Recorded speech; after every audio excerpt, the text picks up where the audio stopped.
Welcome to the Guild. We have been expecting you. Please, follow me.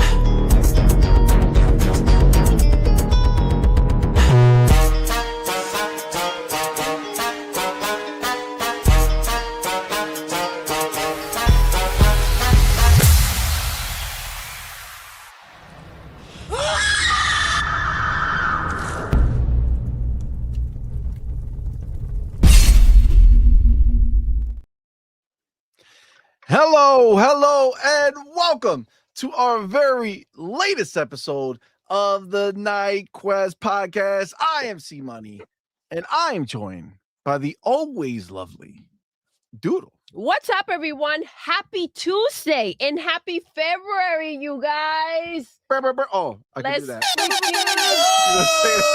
I can do it myself. I don't need to make the noise. Happy Pharaoh Day. And out with us tonight. Let's get it. It's Happy Pharaoh Day. Happy what? Happy Pharaoh Day. Payroll Day. Pharaoh. February. Pharaoh. Pharaoh's here. It's February. It's Pharaoh Day. You mean Pharaoh? Yeah. Pharaoh. What? Okay, My bad. My bad. Oh, what the fuck is a Pharaoh? A stroke. What is I'm thinking Egypt. All right. All right. Pharaoh. Anyway, back to where we were. Finger blast. Go ahead. Finger blast. Let's restart the finger blast. Oh man, yes, it is indeed Tuesday night, guys. We're starting the week off strong. We got some fun stuff to talk about, man. Huge wins, big things for me, man. Very, very excited.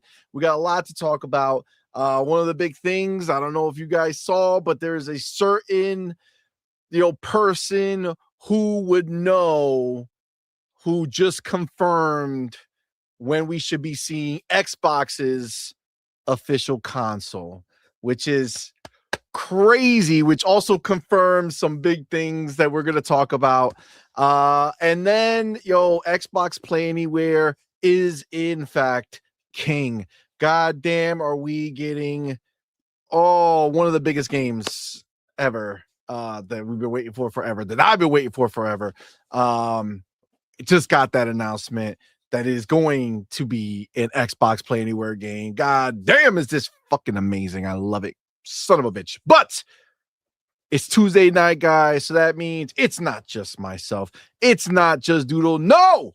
We got a motherfucking homie in the building. That's right. You see him. You know him. It's our boy, motherfucking Pharaoh Bazaar. Shout out, say Pharaoh.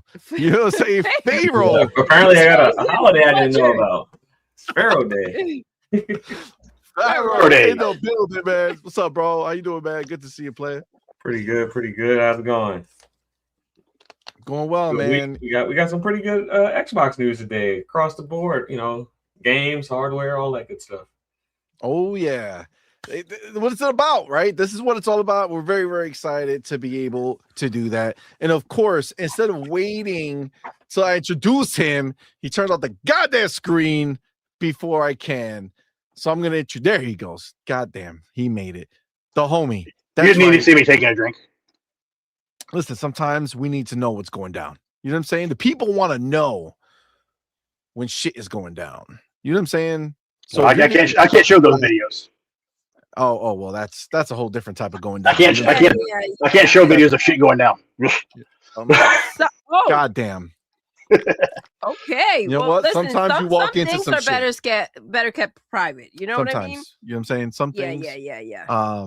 But listen, the homie's here. That's right. You're seeing him more and more. He's the motherfucking homie. Broke boy in the goddamn building. Shout out to you, Broke boy. Thank you for being here, man. Yep. And I think you're gonna be, pleasantly surprised with some of the stuff going down when you see it. You're gonna be like, oh shit, look at me. How you doing, bro boy? What's going on, man? See what I got right Show us? Yeah, there you go. He showed me. He got the what's it? What's the game called? Marathon. I forget.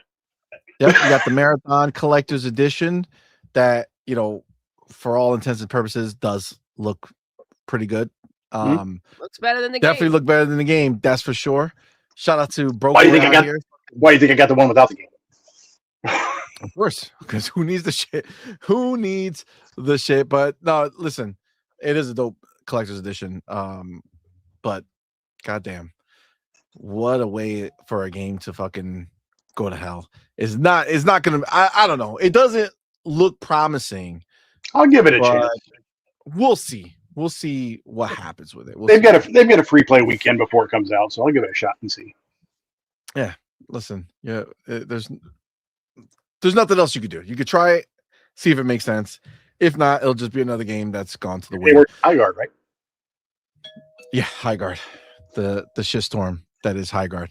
But guys, thank you so much for being here, man. Appreciate y'all. Obviously, before we get to any of the news, we got to shout out our homies who are here live in the building with us, man. We appreciate each and every one of y'all for rocking out with us. And of course, we need to shout out our homies over on Patreon and YouTube that do support the channel. We do appreciate you all. And of course, our elite members on YouTube, we want to shout out. We have our brother, Big Boy Mike, Dark Angelic, and Queen Witch. And then we have our inner circle members. That's right, the homie Pragmatic Eagle, Hargy Chani, and Marvelous Marvin, man. Thank you all so very much for the support. Now, the January champs are in, baby. This fucking January's done.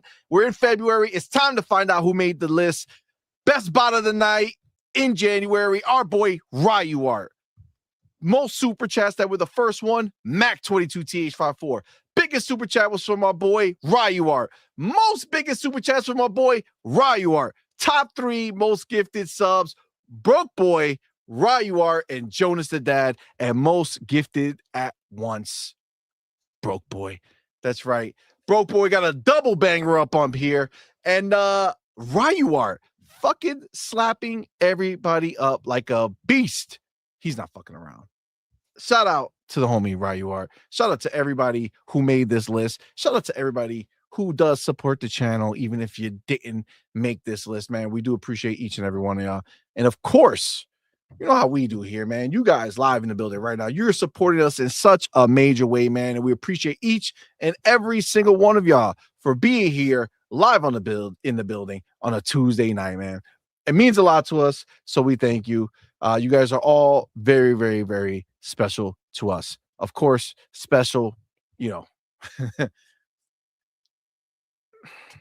everybody can't be equal. You know what I'm saying? Like, yes, you're all special, but there's tiers, or at least one.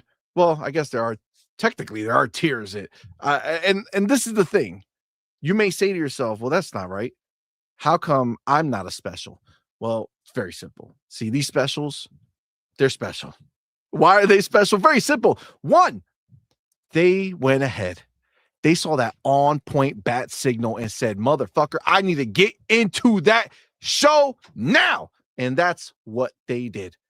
They were the first 3 people. That's right. The first 3 people in the room. They are the specials of the evening. They are the ones who have risen above, who are watching the show from up above. Not like, night up above. More like, they're standing on the chairs and you guys are standing on the ground. You know what I'm saying? They got a better view of the show. Okay, all right. But you all have the same view. You know what I'm saying? They're just the specials of the evening. Now, the real question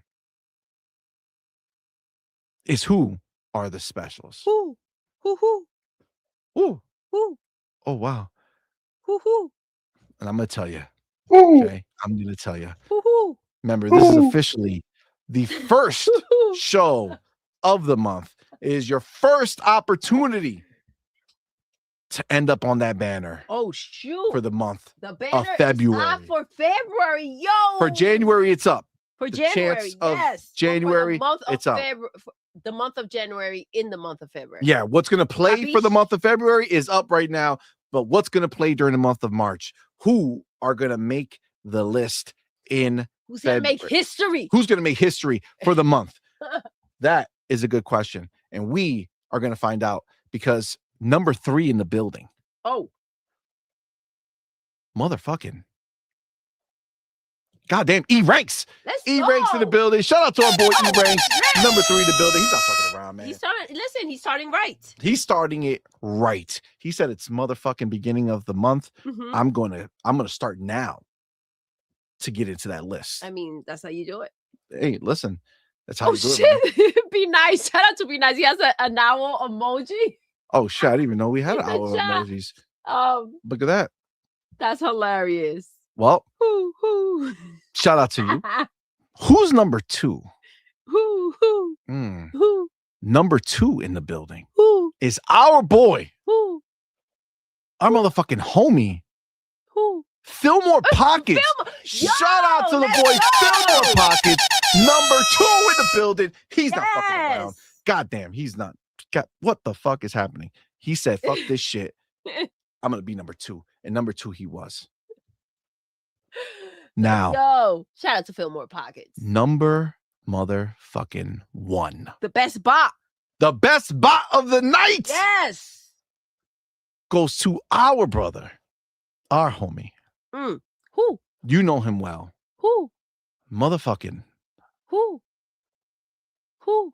Pow. Xbox for Life Fam is Jam. number 1 fucking in the go. goddamn building. Best spot of the night. Shout out to the homie Pow for going ahead, being number 1 already. Yeah. Top pick for the banner. You know what I'm saying? He's not fucking around. He said, I'm going to fucking make it. And that's what's happening. That's what And I'm God damn it, he did it. So shout out to No. you, Pow, man. Appreciate you, my brother. Thank you so Thank much. you so much for the bro. support, homie. Shout out to Fam Jam. Shout out to Fam Jam. Now, we do got to shout out our homie Maurice Branch. Got to shout him out for being a member for 20 Thank 2 you. months. Thank you so much, Goddamn. bro. That's fire, man. Thank you so much for the support, bro. I appreciate you, man. Shout Thank out you to so much. Maurice. Let's go. Shout out to Maurice.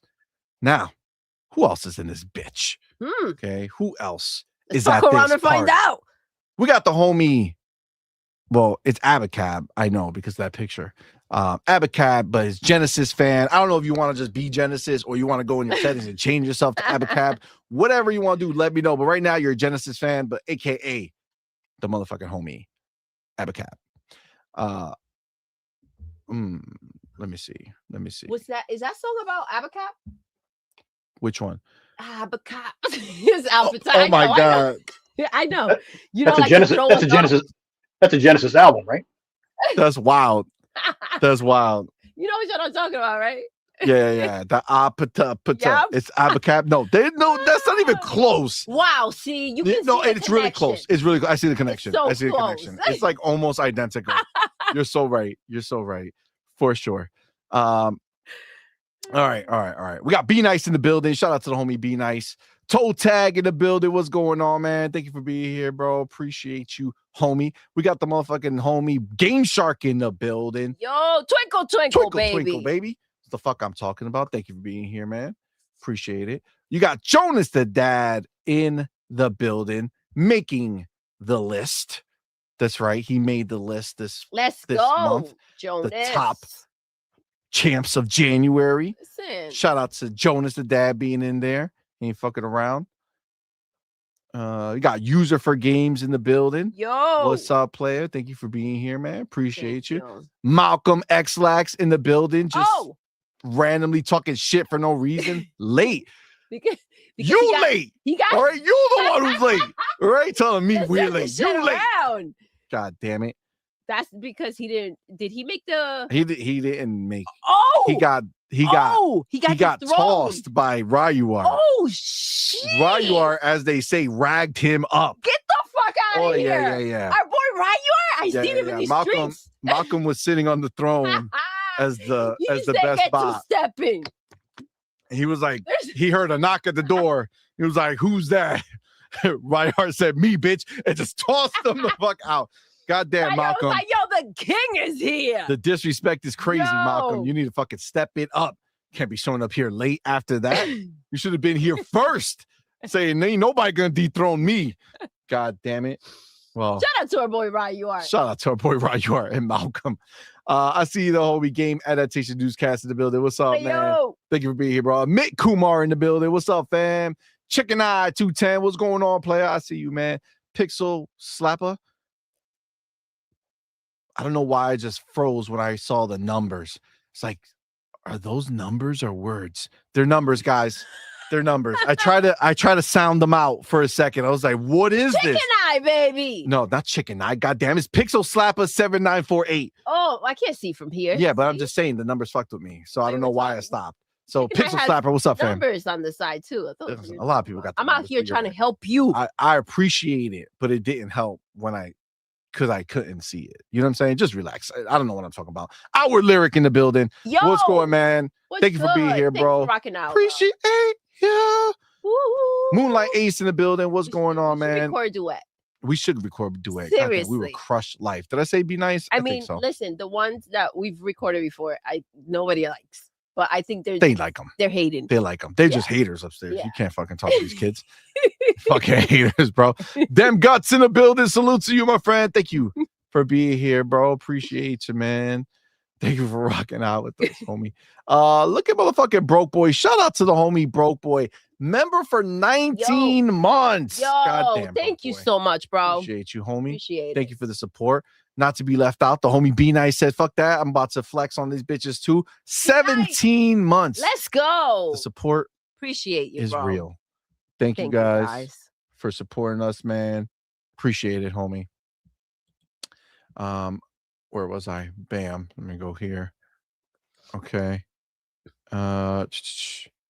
Okay. Dun. Where did I go? See, you click 1 second and you go into a different world. You got the homie Stanky G in the building, man. Shout out to you, bro. Appreciate you. Oh shit. Look who's trying to pop off this fucking party. Let's go. Motherfucking Broke Boy Woo. in the building. Yes. My dude, shout out to the homie Broke Boy. He went ahead and gifted 5 all-point for gamer memberships, man. Thank you so much, bro. You the man. Y'all know what to do. Tell them, baby. Put that motherfucking welcome to the family emoji in the chat. Welcome our newest members, man. We appreciate each and every one of y'all for rocking out with us. And of course, our bro Broke Boy. He's right there. Thank you so see him much. live. Now you'll know what it is doing to him when you put those FBs in the chat. Okay? Put those FBs in the chat and support our boy Broke Boy. Let him see he likes it. You see the face he's making? Look how close he got to the You see how close he got? He was like, oh shit. Getting red. He's getting red. He's blushing. Oh damn. He liked that one. Yo. He liked that one. Shout out to the homie, bro. That's the camera. That's the camera. That's not me. Oh yeah. Sure. Sure. That's I all wonder right. why That's he all right. We leaned believe it. We forward. believe it. Shout out to our boy, Broke Boy. But of course, the motherfucking king. Oh, The best bot of the night Let's of the go. month of December and not December, January. into- Our boy Ryu Art. He said, Get "Fuck the what you fuck outta heard." Here. Let's go. He's here with 20 Woo. all point for gamer memberships, man. Shout out to our boy Ryu Art. Goddamn, you the fucking man. Go. Gotta get a little pop. You know what I'm saying? Pop. Y'all know what to you do. want. Tell them, baby. Put that motherfucking welcome to the family emoji in the chat. Welcome all of our newest members, man. We appreciate each and every one of y'all for rocking out with us. And of course, our boy Ryu Art. Shout out to you, man. Thank you, my Go. brother, Give him what he for the wants, support. babe. Give him what he wants. You know what you got to do in that chat. Go ahead and put the FBs in there. Let him know how you feel about him. All right. You can't see him like you can see Broke Boy. All right. But you could just imagine he got just as red. You know what I'm saying? It's just how red can you get him? Just give him those FBs in the chat, baby. That's what it's all about, man. It's all about love. Oh You know what I'm my saying? God. It's all You mean about like the love. face cheeks, right? Well, listen. There's only so far that I could look at him. Look at him. He's flickering. He doesn't even know what to do with himself right now. Broke Boy. Broke Boy is losing his goddamn mind over here. Fucking He's twitching. he's twitching. He's twitching out. You guys are hitting the spot, guys. Thank you so much for making sure you support Thank you our boy. for your services, you guys. He is enjoying. Fucking Pharaoh's like, I want to join the party. I gotta turn off this camera. Here, let me do my impression here. Today we're going to talk about PlayStation. Oh, that's actually a dope. That's actually a dope. Actually a dope remote. The Ghost of Oh, Yoplait. Yeah, Ghost of Yote. The remote is actually fire. Oh, The panel, the actual console is trash, but the That I got that. controller actually. I got that too.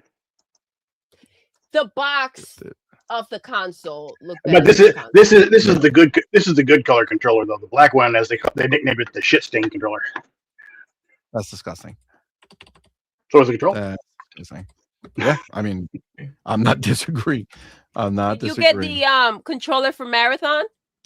I did. He did. And the headset. They had a headset too. Boom. Yep. They are not effing around with this. They know that's where they're gonna make their money because ain't nobody buying this game.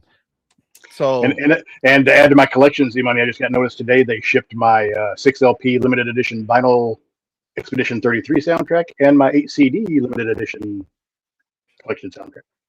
Gee, Nice. that's fire, bro. That's fire. You love Expedition, man. And I love that. I love how you love it. I had a guy tell me today because he saw my picture of all the versions that I've got on it. He's like, "You photoshopped all that." I'm like, "Yeah." Which order do you want me to put them in? So he actually gave me an order. Say, okay, put it this one. And he's like, "Oh." Yeah, don't go ahead and don't listen to these losers. They're just butthurt. No, we don't buy games, you know. Yeah, of course. All right, listen, we're gonna get this fucking party started. Let's go. Okay, we're gonna get this party started. We're all here. We're ready to fucking go. Okay. Oh. What do you mean? I don't even want to know what you thought. Well, we're here to go, not the other part. We can't watch those videos. Listen, you guys are loose. All right, let me get this chapter, and we're starting. Okay, guys, us Xbox fans, listen, we have a lot of good going on at any given moment. Okay, because as gamers, we're fed nonstop, right? It's a beautiful thing. And one of the things we know that Xbox is not stopping or slowing down, right? Xbox is moving forward. They're pushing forward. The world calls them dead. They say, I rather show you what alive looks like instead of crying about things being dead and trying to do anything else. No, they show us, right? So we know that we've already as Xbox fans have been privileged to be able to have access to purchase a next-gen handheld, okay? The Xbox Ally X is out in these streets, is a phenomenal piece of hardware. Love it. Play it every day. My most, in all honesty, is one of my favorite ways if that's to what play. dead looks like, PlayStation's like, motherfucker, shoot me! Yeah, I know. That's crazy. Kill me now. I sent you that picture, CMoney. You should show it. I don't. Where'd you send it to? I don't remember. I sent to your IM. All the to prove that it is actually an Xbox. Oh! This at the store when you went there and you saw all the consoles are there. Yeah. They're always gonna cry about that, right? Oh, they're dead. Yeah, sure. The boxes are there, guys. Come on. They're not. They don't sell zero. Okay. Every month, people say I want to buy an Xbox. Is it the most people? No. But do people do it? Yes. So let's stop with the bullshit. But either way, okay, next gen handheld is already in our hands. If you want to go get them, they're out there. It's amazing. I love it. But the one piece that we've been waiting for is the next console, right? The console's the piece that we're waiting for because of how exciting this new step that Xbox is taking is going to be for all of us. When you buy that new Xbox, you're getting access to everything that exists in gaming via the PC portion of the console, right? It's an Xbox, but it's also going to have access to all the PC stores, Steam, Epic. You're going to be able to play PlayStation games, whatever you want. It's going to be all available to you on this box, right? Now, we've been hearing it. We've been teased by Sarah and Phil and everybody, man. We've been hearing it all over the goddamn place. All right. We know that the console's coming. Okay. But we also know there's more than likely two versions of this scenario, or maybe multiple versions. There's going to be the Xbox version, and then there's going to be everyone else who's making an Xbox, the OEMs who are going to make an Xbox, right? And we have been hearing rumors forever that this was the year that one of the OEMs was going to pop. That's what we heard. Now, remember, the handheld was a rumor forever, right? We've been hearing about it. It was this whole thing. And then when did it get officially announced? In June, right? During the June showcase last year, we got the official announcement that the OEM for the handheld was going to drop. That's the one that came out before Xbox releases its official handheld sometime in the future. Well, guys, no more wondering or thinking of what's going to happen. When is it going to drop? What is the next gen look like as far as timing? Because we have some official confirmation. I'm going to go ahead and call it official confirmation. Let me show you what we are talking about here. If we go ahead and do this, press this button, do a little bit of that, do a little bit of this, hit this, and then I go here, and then I say do this. Holy shit, we have it. All right, I'm about to put it up. Get ready, because we now know when the next gen Xbox is going to launch. That's right, guys.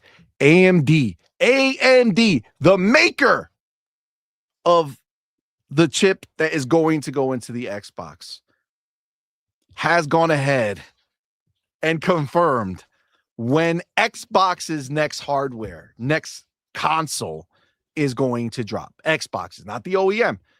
We're going to talk about that after. But Xbox's official next console, that's right, AMD.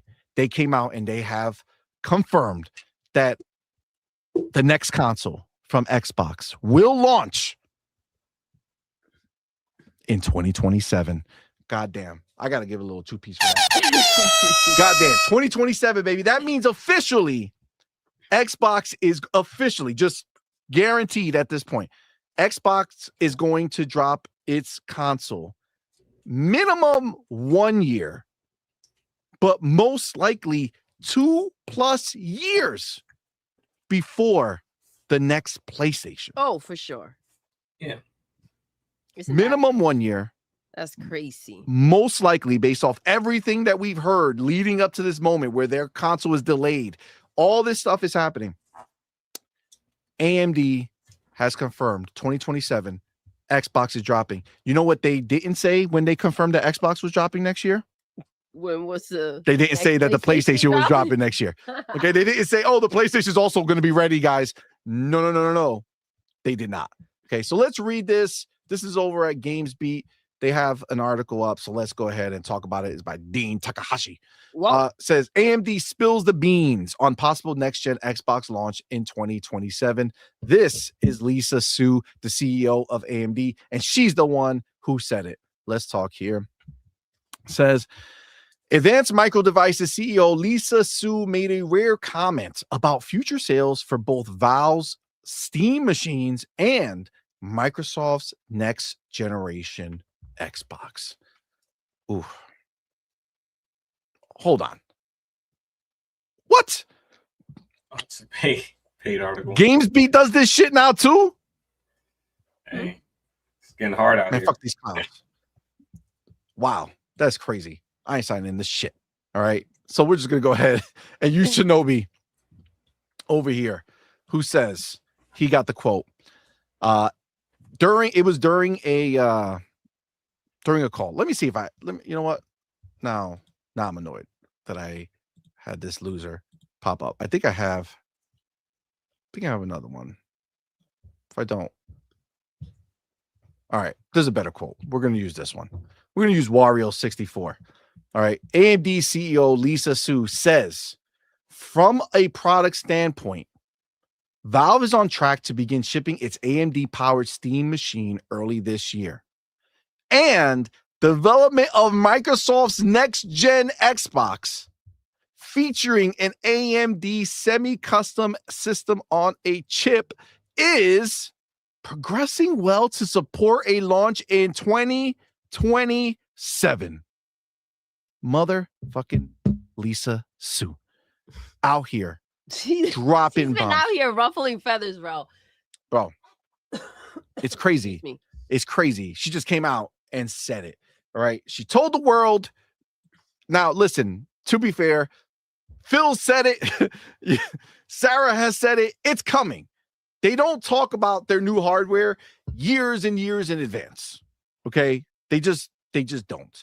All right. Now, they did talk about it this past year, 2025.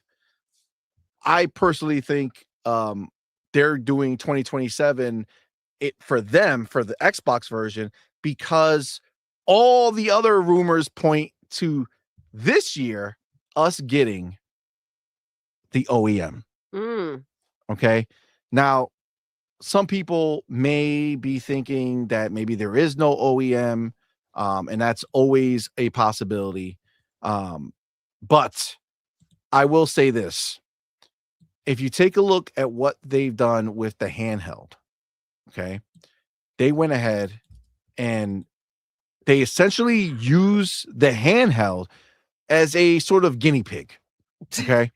and that's the reality of what it is, right? They put out a device they didn't necessarily manufacture themselves, or I mean, they're not going to actually manufacture it, but this is the partnership device, right? That's the one we have in hand right now. And they have that out because they're going to learn from it, right? They're going to learn from it. They're going to make any tweaks they got to make. And then at some point they'll come out with their handheld. Now, for all we know, this is going to be a Switch-like device, like rumors in the past have said, where there will be a handheld that goes along with the console. Maybe the Series S, quote unquote, version of the next gen is just a handheld. And then the box is the big boy, right? And then you dock them and do whatever you want to do. Like there's so many variables here and possibilities. But the point is that they use the OEM as a test bed to see what works, what people like, what people don't like. And you have to imagine that if they go ahead and drop the OEM this year, like all the rumors suggest, it would line up perfectly for them to go ahead and have a year to kind of see how things go and make tweaks to the software and really fine tune it before it goes ahead and hits with 2027's official Xbox console. It's very difficult for me to contain my excitement right now because I'm so pumped, right? Listen, I'll be the first one to tell you, and you guys heard me say it over and over again. I'm ready for the next gen. I know a lot of people will say, oh, these next gen consoles haven't really reached their full potential and all that other fun stuff. Cool. Great story. But at the end of the day, I'm ready. I have a PC and I've seen what awaits us on the other side. Okay. I mean, I don't know how anyone can say that when they hear in what ways Xbox is looking to move forward, right? So they're not just talking. Obviously, I understand PlayStation situation because they haven't dropped many games. The pisser dropped and it literally flopped.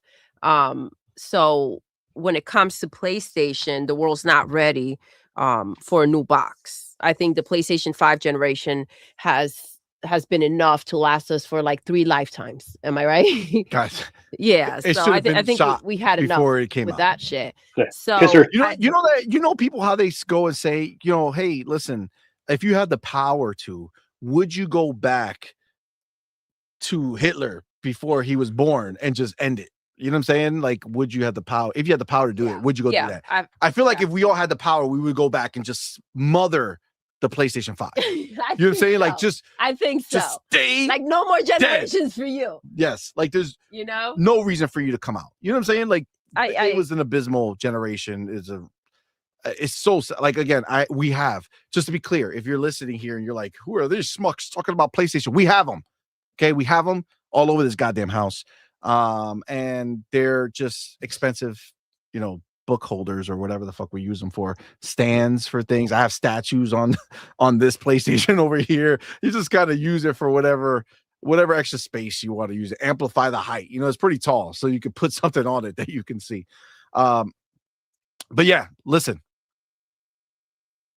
The Xbox is coming 2027. I'm very, very excited. I do want to hear what you guys think on the panel. Baby girl, you know how much I'm ready.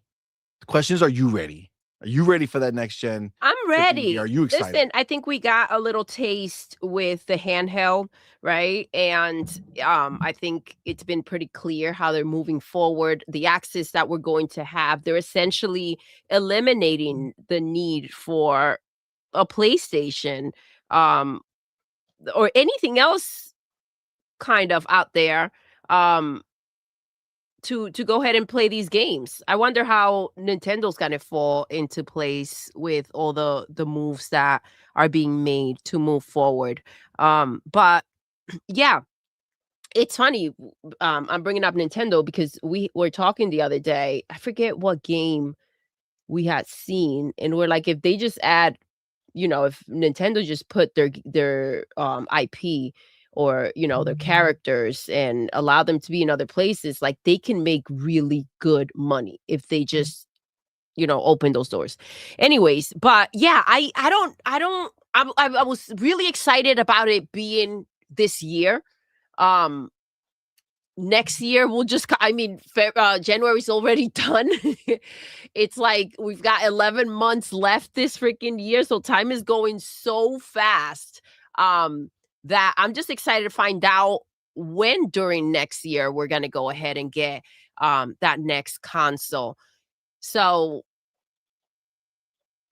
I would imagine it'll be towards the end of the year. Right. Okay. I think it's going to be probably November. Right. So like if she's saying it's on track, you're gotta imagine that a little wiggle room. Yeah. You're going to wait towards the end. Right. So like November is the typical launch year for most of the consoles that always launch. I mean, we could get a surprise and get like a spring thing, but probably unlikely considering what the norm is. That being said, we did beat the system. Fuck games beat bullshit. We got another place that I'm going to read from before we get Broke Boy and Farrell in the building. Here it is here. Can we see? Yes, we can. Okay, there we go. Shout out to Tom's Hardware for going ahead and putting this out here. It says AMD reveals next-gen Xbox could launch in 2027. CEO says semi-custom SoC ready to support launch in 2027. AMD's top executive hints that a next-gen Xbox is around the corner. AMD CEO Dr. Lisa Su let out a hint about when a next-gen Xbox could launch during the company's Q4 2025 earnings call, providing commentary on client revenue. The top executive said development of Microsoft's next-gen Xbox featuring an AMD semi-custom SoC is progressing well to support a launch in 2027. AMD has been a long-term partner with Microsoft on its Xbox consoles. Both the Xbox One and Xbox Series consoles support semi-custom AMD SoCs. More recently, AMD and Microsoft partnered for the Asus ROG Xbox Ally X, and the two companies announced a partnership for the next-gen Xbox console in June 2025. This just adds a little surrounding context to what we've been hearing about the console. It says neither AMD nor Microsoft have confirmed a release window up to this point, but rumors have pointed towards a 2027 for the past several months. In August 2025, Moore's Law is Dead suggested that next-gen APU, reportedly codenamed Magnus, would leverage Zen 6 and Zen 6C CPU cores along with an RDNA 5 powered GPU. I mean, this is a pretty big leap, right? This is a substantial leap. This is not going to be just a small little uptick. This is a big upgrade, both power wise and tech wise, right? What are we in right now? Zen 2? That's where we are, right? Zen 2 cores, right? Now we're going to be at Zen 6. You know what I'm saying? Like this is a substantial, boost.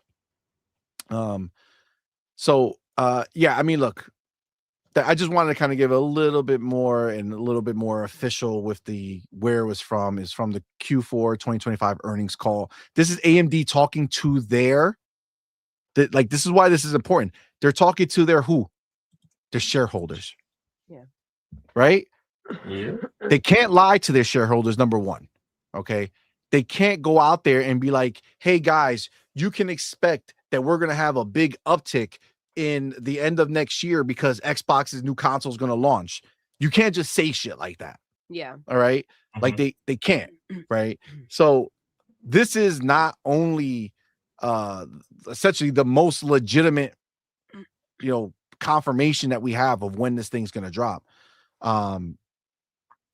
But frankly, the fact that AMD is saying this themselves, bro. I mean, they can't be like, "Oh, we fool those motherfuckers," Like, we got them. We got them. They thought we were telling the truth. What? Oh my God, Broke Boy. It's official, right? I don't think we can look at it any other way. It's official that this is the plan. This is what's happening. This is the goal. I don't see them saying this unprovoked, right? Nobody said, "Hey, AMD, hey, Lisa, like with the camera shit. When's the next Xbox coming out?" You know what I'm saying? Like, nobody's on her. This was her own choice to come out here and say these words. And by to the way, shareholder. if there was also if there were a PlayStation dropping, this would be the time for her to bring it up, right? So 100%. Is also confirmation on that note. 100% confirmation that is not dropping in 2027, which we knew for all intents and purposes, but it's through rumors and hearsay and all this stuff that we've known this. And I mean, obviously, official channels have also told us, right? They told us at least 3 years. And we've had, them sit on a sofa in front of the world and say, yeah, we're not really sure what this next console is going to be. All right. We just had a couple shows ago talking about how, the PlayStation 6 is delayed. They don't know what's going on, what they're doing. So there's a lot of, big potential uptick for Xbox here, right? Yeah. For Xbox to just be the name of the go-to console when you're going ahead and looking at what's exciting, the power, when you want the best version of your game being shown and it's not a PC, you're going to have the Xbox, right? Which is funny, the PlayStation 5 Pro supposedly is the most powerful system out there, yet companies rarely show games running on that shit. Isn't that weird? True. Right? Like, rarely do you see, a promotion that says, "Oh, look at this game running on a PlayStation 5 Pro." It's like very rare. Like, even their own first-party studios are showing their shit on PlayStation 5s, which is wild. The thought just came to me as I was talking about it. But this is the reality where we at. So, Broke Boy, it's happening. It's real. What are your thoughts on this? Are you excited that the console's coming next year? If there's a OEM this year, are you interested in that? What do you think? How having that advantage in time, and I think that's going to be a big deal, because for me that harkens back to the series, the Xbox 360, right, when it was the first one out the gate for a year. Like, what are your thoughts on all this stuff? New tech is always fun. I'm a tech addict, I guess you'd call it, because every time something new comes out, I'm usually right there getting it. Hence the name. I get that. But yeah, I'm going to preface this by saying, yes, they're saying it now, but plans can change, because there are people coming back saying, "Well, you said it was coming out next year." Plans change. But of course. If it does, I'm ready for it. Like I said, I guess, but it all key depends on, as they said, the price. I mean, if they're going to, they say premium. I don't know what premium means. Everybody else says premium means $1,200 to $1,500. For all I know, premium means $900. Yeah, I mean, look, I think premium means more expensive than any other console that has been released, right? So if you look at a PlayStation 5 Pro all in, it's over $800. So I would imagine that you have to just kind of accept the fact that you're looking at a 900 plus device, probably with certain configurations, all the way up to 1,500. I think that's just the inevitable. But what do you think about good? That's my big depend is what's the price, and what does it do? Yeah, I mean that's going to be everybody's. As soon as they say it's going to play your entire console library, I'm probably going to be in it. Oh, I mean, listen, that's already a given. That's but my key thing is I want it to work correctly before it comes out, because I mean they are still having some issues with that. Yeah, but Xbox has done backwards compatibility forever. Yeah. if anybody's going to nail it, it's going to be them. And the fact that they've already come out and said we're already working on it, right? They're already working on the emulation layer that's going to handle all of the console, and it's not just for the next Xbox, right? Chances are, like the handheld that we have, which we're pretty much already using the next gen UI, right? Just like that, you're going to be able to play on your PC Xbox games before the next Xbox comes out. Yeah, we just have to look. We have to look and see how they're doing it, because I mean they did do that update was last couple of weeks where it actually kind of messed things up on for a little bit. Yeah, but that was a Windows update, right? Yeah, so they're gonna have to strip down Windows more than they have it right now on the handheld. And I mean, and that's why this is happening. Yeah, right? that's why this was the test. We already have it. Yeah, I mean, this is an OEM, right? So that's why they canceled their actual one. They want to get it working right before they build and release their own. Well, they didn't cancel it; they just delayed it, postponed it. But that's why they did it. They want to get this one working right before they start building their own. Of course, they don't want to do tests when it's them on the line 100%, right? They want to share the burden with somebody else, and they're going to do that with the OEM for the console. I mean, what are your thoughts on that? If the console comes out this year, where are you sitting? Are you thinking that if the OEM comes out this year that you're gonna be there, or are you holding off to now we know next year is the year for next gen? If they say the OEM is this year and the console is next year, myself will probably wait till next year. I can say. Do you think they will? Do you think they'll come out and say, "Hey, the OEM is this year. You know, this version is this year," and then say, "Hey, next year we're coming out with our own"? Or do you think that would be a slap in the face to the OEM who's trying to sell their shit this year? Well, I think they might say maybe. It's just a guess on my part. I'm not saying it's going to happen like they did with like what you guys said with the ROG. Announce it in June at the showcase, release it in November, and in November say, "Oh, by the way, next November you're getting the console." I mean, that's definitely a possibility. I mean, they've done it to themselves, right? When they did when they showed the other console, remember the series, not the series, the 1S or whatever the fuck. Remember they showed the console and they were like, "But we're going to be releasing this next year," right? Like the big boy next year. So they went ahead and kind of on their own, like let you know ahead of time. I just don't know, but I don't know if they would do that to an OEM because that's a different relationship. Yeah, it's one thing if it's just you yourself saying, "Hey, I'm coming out with a test this year, and then next year we're coming out with the big boy." Yeah, with other players involved, it may be in a contract to not kind of shed on their parade, right? Facts. Yeah, it could be. Yeah, or they could just say, "You know what, the handheld was enough of a test, and we'll just ride with that until we drop next year." We don't know. I'm really hopeful that it's happening this year for OEM. I just want it. I just want more power in a box, and then I'll gladly show up the next year for whatever's next. I'm just not going to buy 5 of them. That's the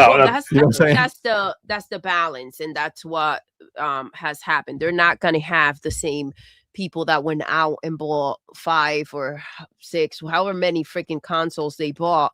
They're not going to have that same group show up and buy the same amount of boxes. So that number is gonna shrink. So it's fine as long as it's like, okay, just buy each box that comes out. I posed the question. I said I've been shot down on it on several occasions. I don't know if I asked it here or not. Has all this? They said we know the Series SX console sales are kind of bottoming out, but I'm wondering if the fact that for the last 2 years they've been saying, "Hey, a new console's coming," and people are just saying, "Well, then why get this one now?" Well, I mean, that's always a possibility, right? Like like people's decisions, like all these rumors are not going to help, right? Like you have to be a person when you say to yourself, you're saying, "All right, I have it upgraded," and we actually have a stat too on that. So, like the idea of people who are skipping this generation is very real. I think it was Take-Two who said that there's 138 million consoles. I mean, 138 million people who still didn't upgrade to the next generation across all the different consoles. So that's 138 million people who said, nah, I'm good, fam. This generation really isn't for me, isn't pushing me like that. The economy also has changed, right? So a lot of things play into factor when people are going ahead. And also, we're talking years later, people change. Facts. So who's to say? Agreed. 100%. And I think that's really going to be something that obviously is going to affect the price of the new consoles, right? Because I think Microsoft going into it is going to be full aware that whatever they're doing for this next generation is not going to be something that is that like so many people are going to get. You know what I'm saying? Like they're definitely going to have a much smaller base, right? Of course, that's also going to create a higher demand. Because they're not going, they're going to take all this into consideration, just like I'm sure they also took into consideration the $1,000 handheld, and they didn't know how that would play out, right? So those, when it comes to those pre-orders, whoever wants it has to really get in there, because I think that it's going to be very limited as well. We're talking about a lot of money. They're not going to want to make boxes to just go sit somewhere, right? So these boxes have to kind of go. Agreed. And I think that that's going to be the biggest thing overall, is when, they come out with this thing, it's going to be a niche product, right? And the reason is simple. This generation is not ending. Like, we need to, I want make sure everybody just understands that this is, if you own a Series X or Series S and you hear me pumped for the next one, you don't need to even you don't need to be upset. There's people who get upset that we're pumped for the next thing. You know what I'm saying? Some people do. They say that there's no need for it. Well, there is a need for those who want to go ahead and move on to the next generation. It also doesn't mean that they're going to go ahead and drop the consoles that they have. It just means that they also want the new console that's coming out and what it's going to offer, right? 100%. Just Pharaoh bought the handheld, right? He found use for it in a way that it benefits his way of living, right? His life, and what he likes to do. And so it's not for everyone. Things they don't need to be. But I do have to say, I believe with being able to have a box where you can go ahead and play. It's kind of more of a PC type of console. I think that they're taking leaps, right? I think that Absolutely. We are going to be able to not just look at it and be like, okay, this is just for Xbox, right? We're going to have access to so much more, so many more games. Freaking talk about stacking a freaking library. That's when we're really going to go ahead and get to indulge. A lot of people are going to say, let me get rid of the consoles I have, and this is going to be it for me, right? Maybe that's the route they're going to take.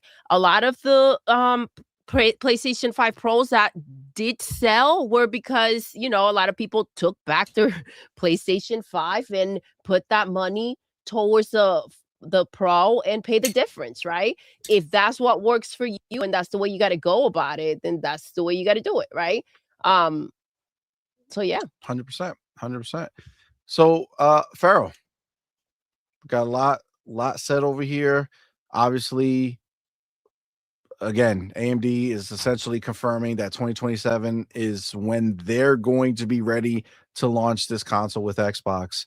And, again, being early before PlayStation, possible, OEM this year. I mean, what are your thoughts on all of it? Well, I'm a fan of the OEM dropping this year. Because it gives people who have a taste for it a chance to, and plus some people like different brands of hardware. So me, I'm a big Asus fan. So Asus and Xbox teaming up, it made the ROG Ally X, no brainer for me. So that might be the case for other people. Like, oh man, I like this type of computer build, and they're doing an OEM. So That might be the thing. But also it gives Xbox a chance to test things out maybe a year early. You know, people get a chance to really get a taste of what the new console OS is going to look and feel like before the full thing comes out. And it's just more confirmation of what we've been hearing since July is when they first announced they were working on the next Xbox. And that's when AMD and Sarah Bond came out and announced it.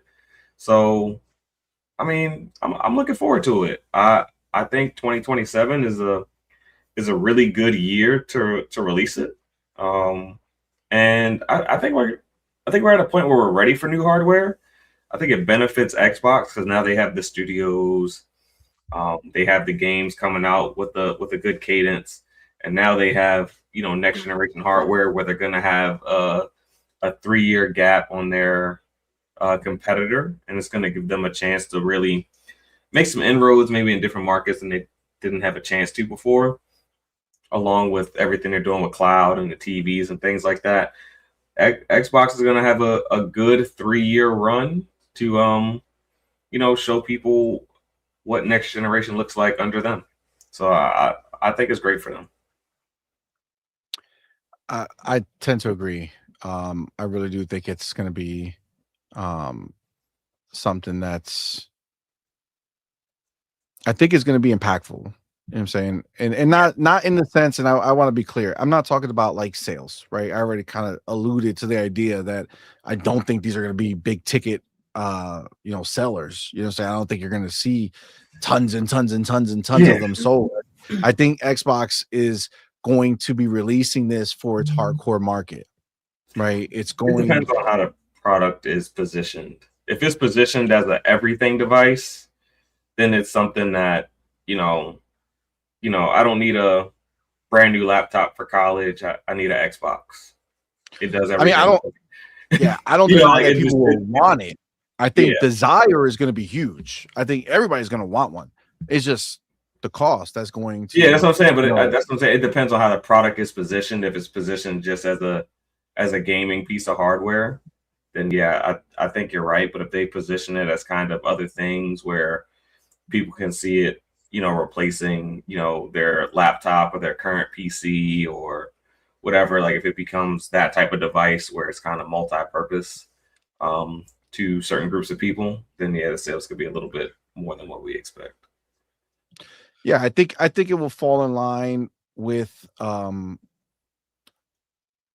what you just said. I think the bigger question is if they do position it as a PC, are people who buying PCs are going to look at it that way? So like, is it going to be in the middle of the market? Yeah, I was going to go ahead and talk about that because we're just thinking about, current Xbox fans that are going to want the next box or want to upgrade, right? But we're forgetting about the new people that may be drawn to the new box, right?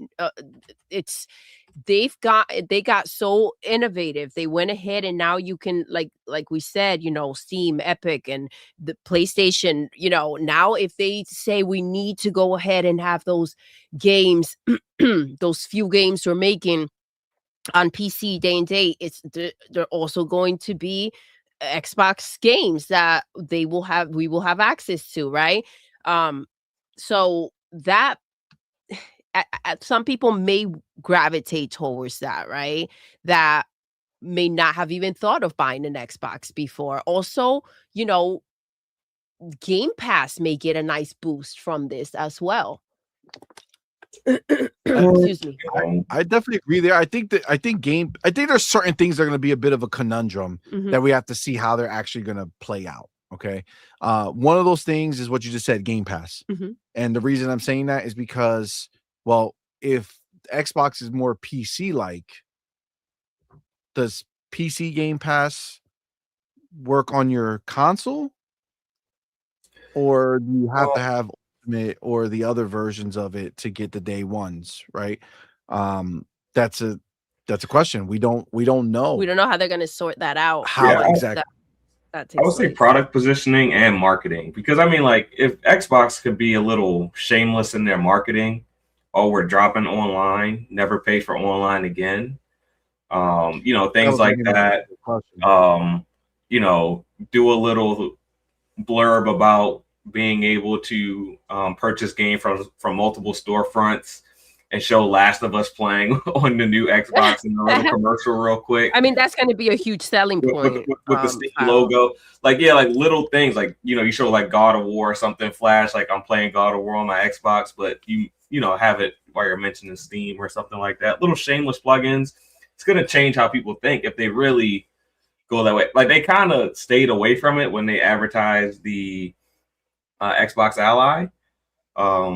But now that it's going to be like kind of like a core feature of all of their devices, I think they'll be more willing to lean into the fact that you can play those type of games in other places. It's just a way of challenging how the consumer is going to think. Like, oh, now I get the best of both worlds. I get my Xbox and my PlayStation games, and I get to access all these. Like, if you really position it that way, who knows how this could sell?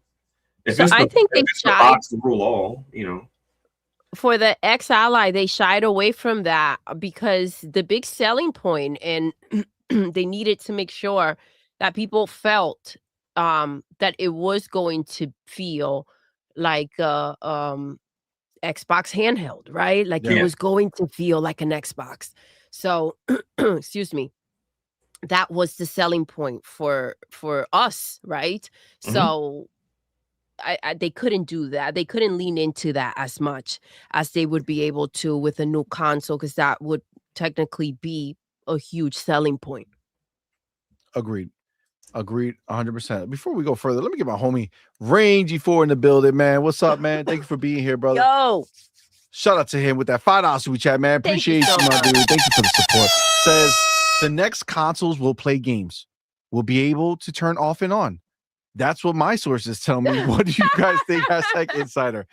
Yo, your insider. I'm gonna say he's probably on point. He's probably on point. I'm not sure 100%, but that's a legit insider. That's legit. That's legit. That guy knows his shit for sure. Because like For sure. I see you Floors Fun vlogs. What's up, homie? it's not quite the same, but I know we were talking about it last week that that person created a all-in-one console where they put in the Xbox and PlayStation and Switch motherboards into one form factor, and you could like switch between the three. Yeah, you saw that on the YouTube. Yeah, like how much would people pay? What people pay for that? Is $1,200 too much for that device? I'm sure most people would be like, well, if it's one box to rule them all, $1,200 is not that bad. So it's just like it really depends on how they position the product. Now, I think for certain selling points, right? Like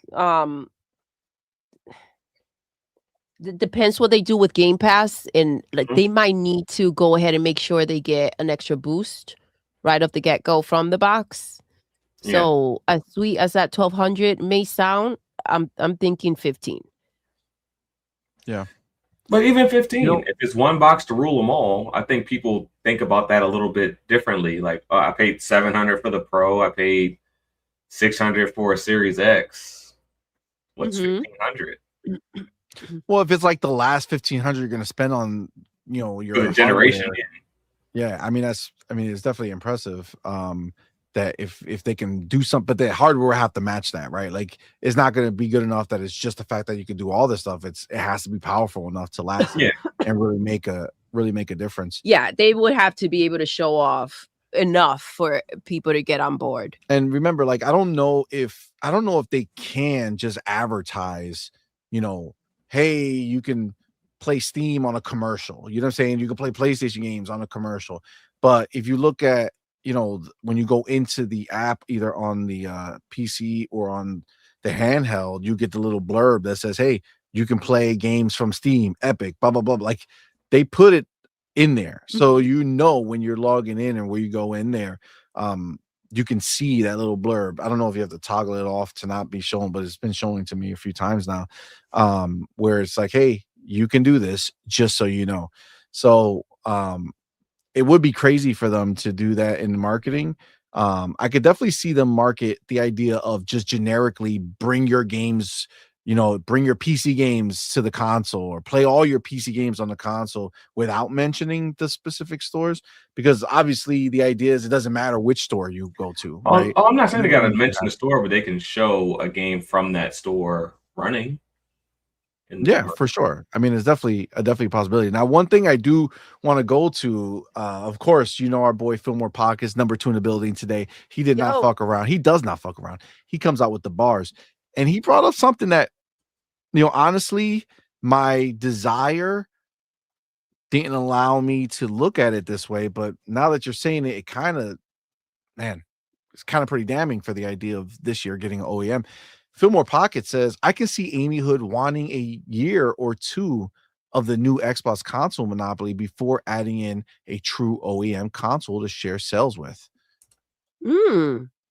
So, that's pretty. I mean, Pretty that's a valid. pretty valid scenario, Agreed. right? Where they're like, well, why would we put out an OEM this year? And then next year we come out with our console and people are, juggling between the two. The only way I would see them, God damn it, Fillmore.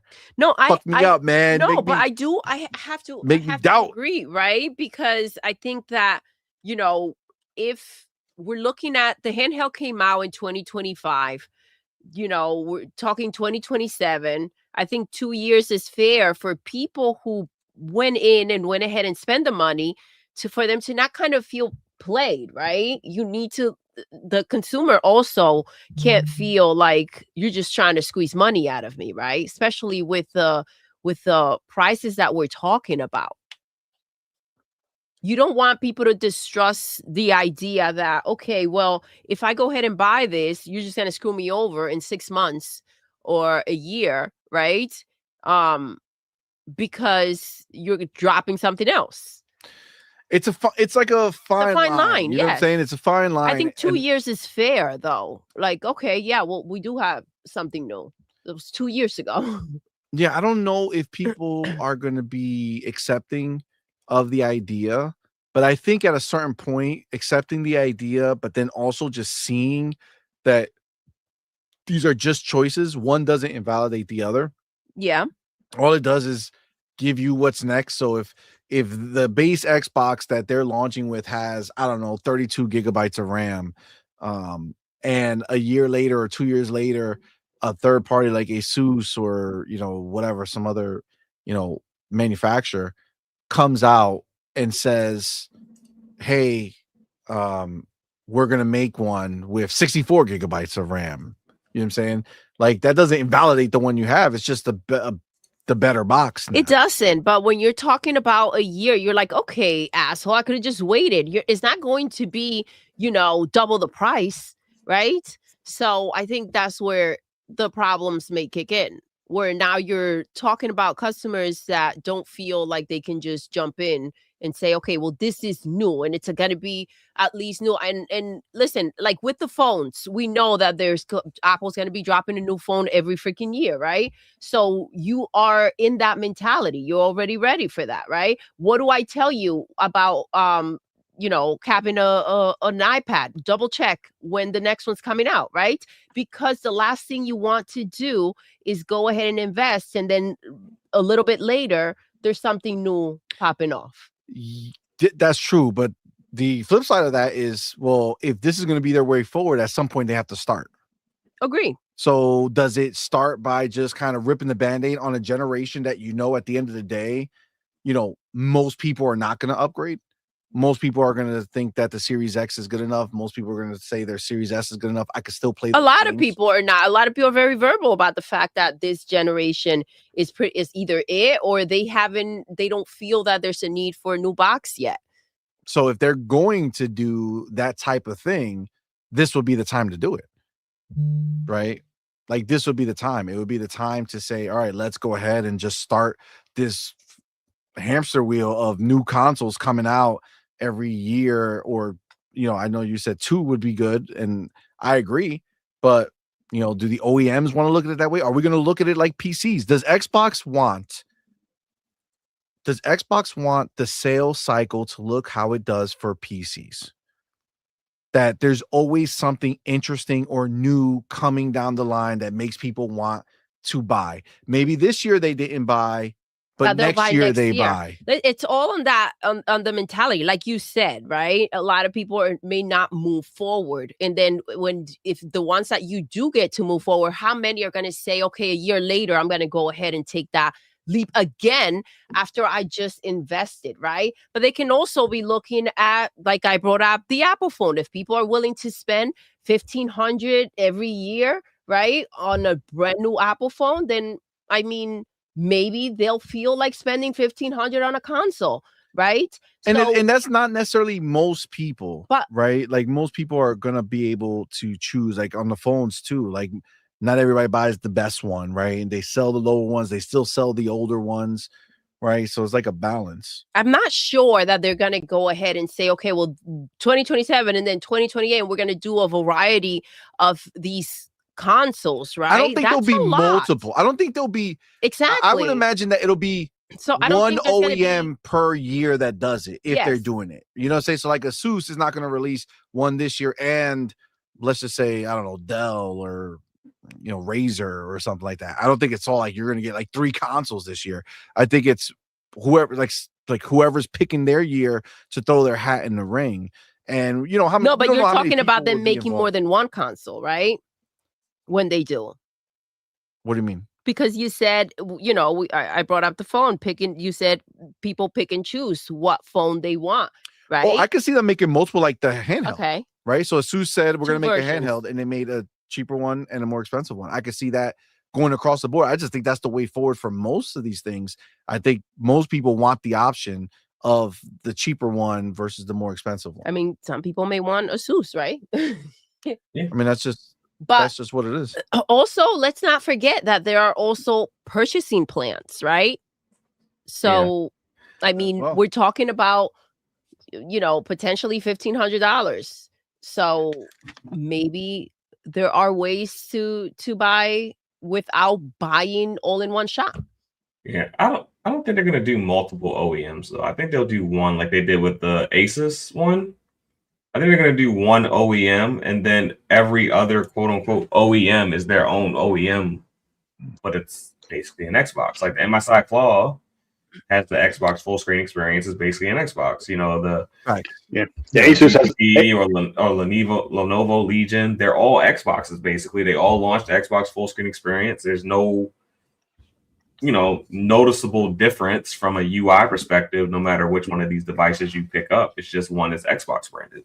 Yeah. But that's theoretically that's what they're doing, right? That is the OEM. That's the OEM format. At a certain point, they don't even need to sit there and be like, oh, it would be like them coming out and saying, hey guys, there's a new Windows PC coming out. You know what I'm saying? Like they're trying to make Xbox that thing. So at a certain point, it'll just be the company saying, hey guys, we're making one, and it'll run all these things. Because again, they're gonna bring the biggest thing you gotta remember. These are collaborations, right? And people are fans of different things, and you're just giving them choices on what to take the leap with. Yeah, for sure. The manufacturers are going to be the question of who just wants to get in the ring. And the biggest thing is that, remember, what separates PC from console right now, I would say the real only big differentiator between what they can do is that on a console, you can play all your old Xbox games all the way back to the original Xbox by putting in a disc, and it's going to play. Your PC right now can play all the games that they're releasing, but it cannot play your 360 games unless there was a version of that game released on PC, right? Because then you can go back. So if you want to play Splinter Cell, yes, you can go buy that. But if you own the Xbox version, you're not getting that, right? So that is the biggest deal. And the moment that, and we already know that they're planning to bring that to PC. So the moment they bring that to PC, every manufacturer is just free to market it as the Xbox experience. You know what I'm saying? Exactly. Then there's no need to go ahead and go do something extra special with Xbox to do that, because they'll be able to say, hey, when you buy this new gaming PC, it's going to be front loaded with, the Xbox experience, and you're going to be able to play all your Xbox games that you've ever owned. if you buy this PC. They're right? trying to essentially they're going to a league of their own, right? I feel Literally. like, in my opinion. Literally. And what is PlayStation got to do? Say, can we put a pisser in one of your boxes and see if we could sell it? No. It's just, I feel it's crazy because our boy Ryard says he is talking about having potentially a 3-year lead on PlayStation. That's wild. And the thing about it is that it's like the longer they wait, the worse that this situation is going to be. And talking about what Xbox can potentially be bringing to the table, right? Will be bringing to the table, essentially, from what we've heard. It's just, what is PlayStation going to bring to the table that is going to be substantial enough? We heard just their studios, right? Trying to, Insomnia wants to do something that is to the caliber of Hellblade, right? But in some years, in a couple of years, they said, and they didn't get there. What is PlayStation going to do to come and show off next to Xbox when they have such a lead? And, the access to go ahead and deliver, because funds are important when you're going to go ahead, and relationships, or you're going to go ahead and try to put something together like this. Yeah, it's pretty damning, actually, when you think about the idea that, like, what can they do? Like, it's pretty well known at this point that they're not targeting as high as a spec as Xbox is. And that's going to be years later. Exactly. So it's like, what value does that box have? I mean, will PlayStation become the Nintendo of today? I don't know if they don't have the IP to become the Nintendo. think it's gonna be a I'm little bit sorry. I'm talking different. about like actual like box power and everything, and just be weak and shit. Yeah, I mean, it's possible. It might be a weird scenario where Xbox just kind of floats above at a higher level, and you have PlayStation and Nintendo playing with kitty graphics all day. Let me get the homie Mac22TH, man. Appreciate you, my brother. Thank you for being here. Thank you for rocking that, out. homie. Says Farrell, I wish you were right, but Xbox doesn't like to throw punches. Damn, he's talking about when you were saying the advertising marketing, showing the clips of God of War or whatever running on the I think Microsoft does like to throw punches, and I think Microsoft's a little bit more involved than they used to be. I agree with that. And Satya just wrote that check for this next generation to kick off. I don't think he's going to be pulling punches. So, I mean, we'll see what that looks like. He himself has come out here and said certain things where it's pretty forward as to, hey, we're here to compete. You know what I mean? So I don't necessarily think, I think the direction that Xbox has taken has been, surprising to a lot of people. And they've done a lot that they wouldn't normally do. And so I think that they're kind of embracing their power and kind of taking a new leadway. So I wouldn't see them. I forget what we watched that they took a jab, and it was pretty straightforward. I'm blanking out right now, but I don't see them necessarily shying away from much anymore. I don't see them feeling the need to do any of it, to be honest with you, because let's not, as much as it's exciting for us, right? Let's not forget that, for the most part, even though I don't believe they're going to subsidize the next consoles dramatically, I think there'll still be some subsidization, but I think they're going to make money, right? They're going to make money on every console they sell. It's just not going to be huge, right? It's just not going to be huge money. And that's they're going to sell however many millions they sell, but that's one time. They're still, at the end of the day, are going to just be looking to get their games everywhere. You know what I'm saying? That's what this is going to be about ultimately for them. No matter what, this is just another vehicle because they have some plans for what they want to do next. So they need to be there. They need to push that forward. But those are all going to be toggles. You know what I'm saying? They're all going to be toggles. The anything that uses AI very strongly, right? It's still going to have the fallback version that's going to work on the regular consoles that are out there, right? That's the reality of what it is.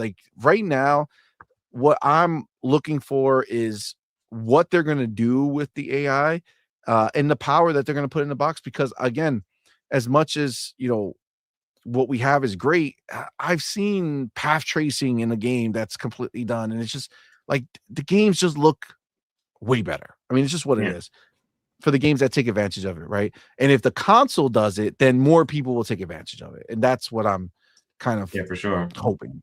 But ultimately, there's a situation that we have here where Xbox is going to release a console. Like you guys, I see you saying it in the chat, but like you're talking potentially 3 years ahead of PlayStation, which means that outside of very few innovators and some of first party from Xbox, not many people are going to be necessarily jumping into the AI bandwagon, because these other games still need to work.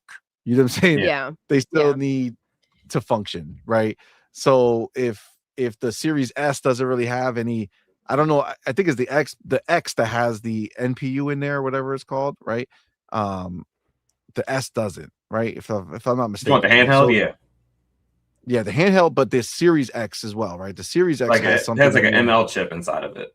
Yeah, machine learning, whatever. So they have something there that they can work with where the other one doesn't. So it just, it's all gonna play out the way it does. And again, these are just options, right? Going forward, the generation idea is done. These are just options. If you want to have a big boy console that can run things better than everybody else's box out there, because you just love that type of shit, then the next Xbox is going to be for you. If you could care less, then you'll be fine with what you have. Exactly. But shout out to our boy Game Shark Twinkle building. baby. Yes, having my back. He knew exactly what I was talking about. He says, Doodle, killing will make you smile from ear to ear. That's exactly what I was blanking out on. Thank you so much, Game Shark. My people. There you go. I did not know that was it, but you're right. Killing will make you smile from ear to ear. They're not messing around. Yo, I was like, no, they did. That was crazy. Right. But yeah, listen, they know everything that's put out there. They know how, the way that they try to kill Xbox and claim that it's dead. So again, they're watching everything, and they're not shying away from the bullshit that takes place, especially when they feel absolutely confident. I think we inadvertently answered our boy Mac22TH's new super chat. Thank you, brother, for the support again with that $5 super chat. Appreciate you. Says, okay, say you're right. When's the last time they threw a punch at Sony? Oh, I mean, I would consider that a punch. At Sony. Yes. The mockery that of was the idea of under direct. Astrobot. Yeah. In January. It was yeah, that was crazy. That was pretty dope. Yeah, that was good. Any other ones come to the mind? When they took a jab at PlayStation, I think Saga made a pretty big jab at PlayStation when he talked about how he was running amok on their store at the earnings call last year. He was like, we got 5 or 6 games inside their top 10 right now. He was bragging about it at an earnings call. I mean, to me, I think that's it's not from a marketing standpoint, it's not, but they haven't been exactly, hunky dory. So listen, the fact with what you're saying, Farrell, the fact that he's saying we went in there and their players are not, they're responding to our games when they barely showed up to theirs, right? I think that's I will take that as a indulging in an uppercut. I mean, I tend to agree. Broke boy, what were you gonna say, bud? I was going to channel my inner PS fanboys, but Xbox bought all those games they didn't make. They pay for them. That's what making is. I know. You know what I'm saying? Yeah. I'm just channeling. Like I said, because I told you before the show started, I got into a debate with a PS guy on Twitter. He's like, Xbox cadence release has been pathetic in the last couple of years. I'm like, how many games did they release last year? It's like, yeah, but they didn't make those. They bought all those games. Like, fuck out of here. Xbox doesn't make anything. Are you fucking cracked? The studios make them. That's how stupid these people are. Xbox has made nothing. It's all their studios. Xbox Game Studios, Bethesda Studios. But that's their excuse. Like I said, but yet these same guys will claim Xbox third party like Death Stranding, Rise of Ronin, all those games as their own. But that's literally those are literally bought games. Those are literally games that they had nothing to do with outside of paying for whatever they pay for. This is literally in their house. What do you say? He was saying about channeling the inner PlayStation fanboy that but they bought those games. They didn't release them. It wasn't Xbox Game Studios. It was Activision and Bethesda releasing games, acting as if owning them is not the same thing as releasing them. They're still, by the way, this is so fucking ridiculous. Like you still pay your employees, right? Like Naughty Dog's not like working for free. Like they didn't just make this studio, put it together. Now you're mine, bitch. Like they pay these people, these developers, everybody that works there. The games, are brought in or the ideas, but they pay every fucking week or by week, however they fucking pay. Like you still got to pay up for these games to be made. So if I go ahead and give you however many billions of dollars to scoop you up so that you can go ahead and get my shit done, I owe you, bitch. It's mine. Everything's mine. Everything I put out money for, it's mine. 100%. Yeah. Like I said, they'll say those games don't count for Xbox because they bought the studios. But yet they'll boy, that if you level down to their fucking level of intelligence, I bro, like don't even. No, that's what my argument. Entertain. Yeah, my argument with them is but yet the PS guys will claim every third party exclusive that they had nothing to do with, except for buying them. They literally bought those games. But that's why we clown them. That's why we clown them, because they're fucking idiots. You know what I'm saying? Like they're so stupid. It's not even funny. But I do want to bring up a great point that Fillmore Pockets, again, on fucking fire. This guy cannot be stopped. Let's go. Fillmore Pockets with the bars. He says also, for the first time, Xbox has enough talented studios that can utilize the full power of the new console, even if the third parties want to drag their feet on implementing new features. Yo, bro, 100%. You're not fucking wrong, dog. 100%. When every year they're dropping 4 to fucking 13 games on their own console from their own developers, they do have that ability now to support the idea of what next gen is on their own, let alone the people who finally decide to hop on the wagon. So yeah, those are bars, man. And this is true. Like, to his point, like, again, this is the concern, right? You have a box, you're barely making games for it. And it's like, you're supposed to go ahead and take advantage of the box. It's your box to the freaking max. The fact that Xbox has all these studios, for them to move forward with a new box, they know what they're getting into. They know why they want or need a new box, right? Who knows? Like, if we are looking at some of these games kind of dumbfounded, like Fable, right? It's like, what in life are we looking at? Like, this is unreal, right? They know what they need for their next games to go ahead and be at the next level, right? So I don't think that if a box was unnecessary, they're going to go ahead and make a new one just for funs and giggles. I think that they know very well where that power and everything else that's going into that new box is going to be utilized. Agreed. And honestly, I do think, and I truly believe that they want to make it where like real gamers game on Xbox. You know what I'm saying? Like the hardcore gamers are on Xbox. And the reason being is because those are the people who spend the money. Agreed. Those are the people who spend the money on the games that they make. Everybody else is playing Fortnite, Call of Duty, Minecraft, Roblox. You know what I'm saying? Like that's where everybody else is. So yeah, I think that being able to distinguish themselves as being the place. You got people get annoyed too, right? Like business is business, but also there's people behind the business, and you got to imagine that them literally watching a company like fucking Digital Foundry just pretty much ignore Xbox now, even though they're fucking the most powerful console, quote unquote, until the fucking the PlayStation 5 Pro showed up.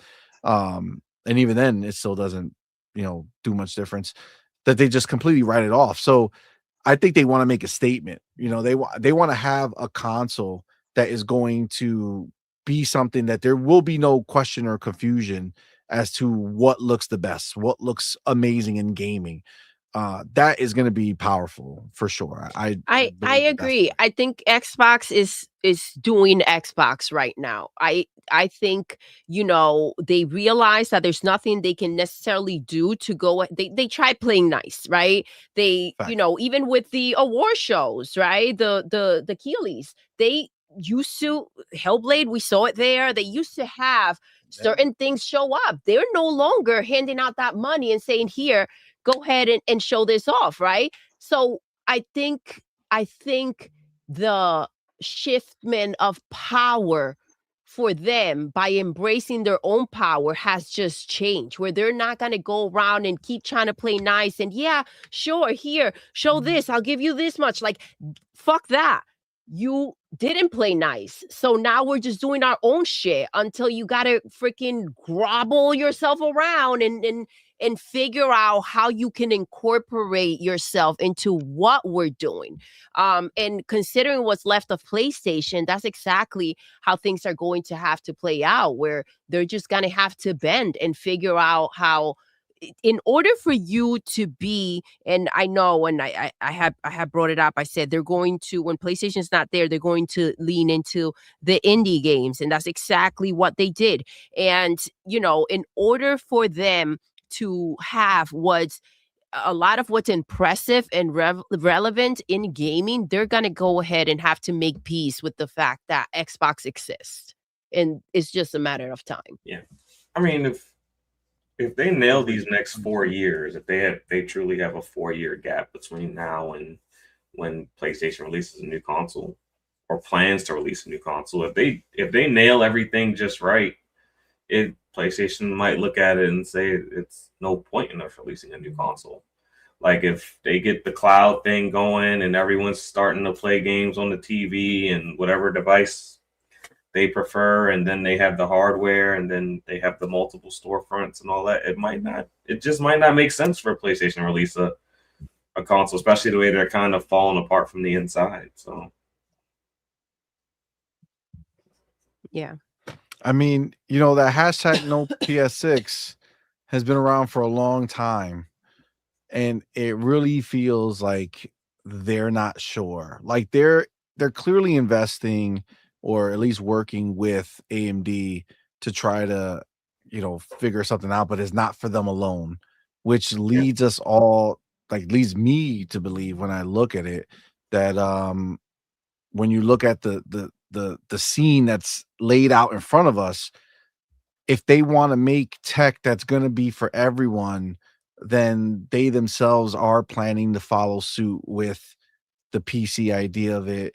And, we had a whole discussion on it, and it's just whether they're going to land on Windows or on, Steam OS or something like that, to try to go ahead and fill that gap. But it's just clear that Xbox is just so headstrong. Like they just know where they're going, right? Yeah. They know what they're going. They could talk about it because they know where they're going, and they can get us all excited, to the people who actually care about gaming, not the losers out there who want to discredit it or talk bad about it.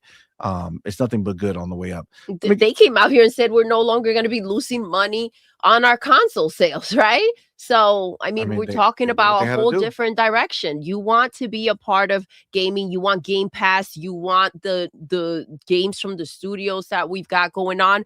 Stay over somewhere else and pay full price, or come on over. Like, they understand their value, and that spine that I've been fucking begging for so long, it's finally there. Agreed. I do appreciate them not giving a shit about what the criers are doing. Let me get the homie Game Shark in the building with that $5 super chat. I appreciate Yo. you, my brother. Thank you for being here, man. Twinkle. PSA Indica in Game Pass is a pretty neat and unique walking sim. Nice little 2 to 3 hours.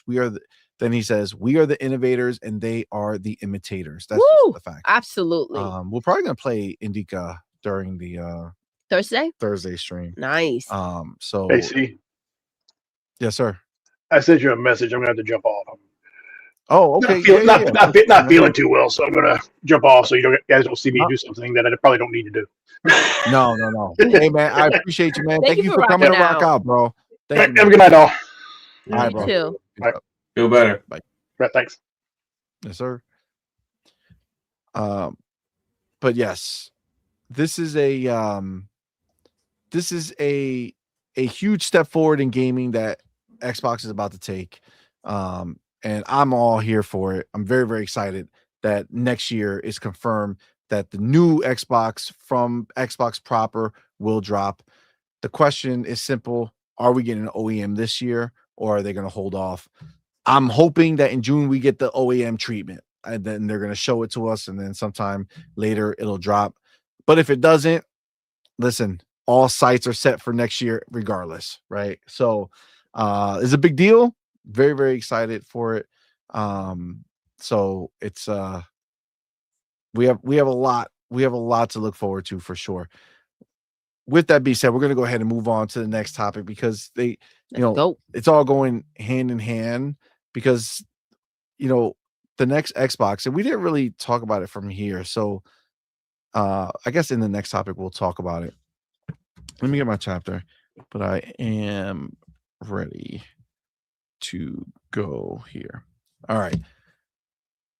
So obviously we're talking about the next gen Xbox dropping, and one of the biggest features right now that is on Xbox, okay, is something that is been building steam, that's been really kind of ramping up. And honestly, in the beginning, like most things, the thing that it was announced, it was cool for me in my mind, but I didn't really, have to use it. So it wasn't something that became a thing for me.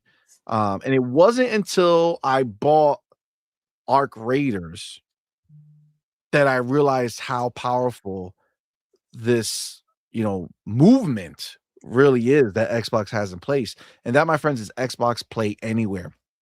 Yes. Buy once, play anywhere. That is so powerful. And until I had to use it, I wasn't really aware of what it meant. But now that I have and I use it on the daily, it's game changing, right? It's game changing, especially for people who dabble in PC, who use cloud, who want to be able to just use their TV or use a Fire Stick or use their tablet or phone to play Xbox games.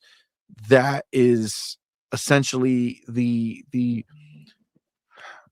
the holy grail. This is what we're hoping for in life, where you buy a game once and you don't have to worry about, like when you buy a movie, you don't worry about where you play it, right? You play it. If you have a DVD player, it's everywhere, or most of the time, if it's a digital movie, it's everywhere, right? You redeem it one place and you could watch it on different fucking streaming services and everything. It's crazy. Xbox is there now. That's something that they're offering in a major way.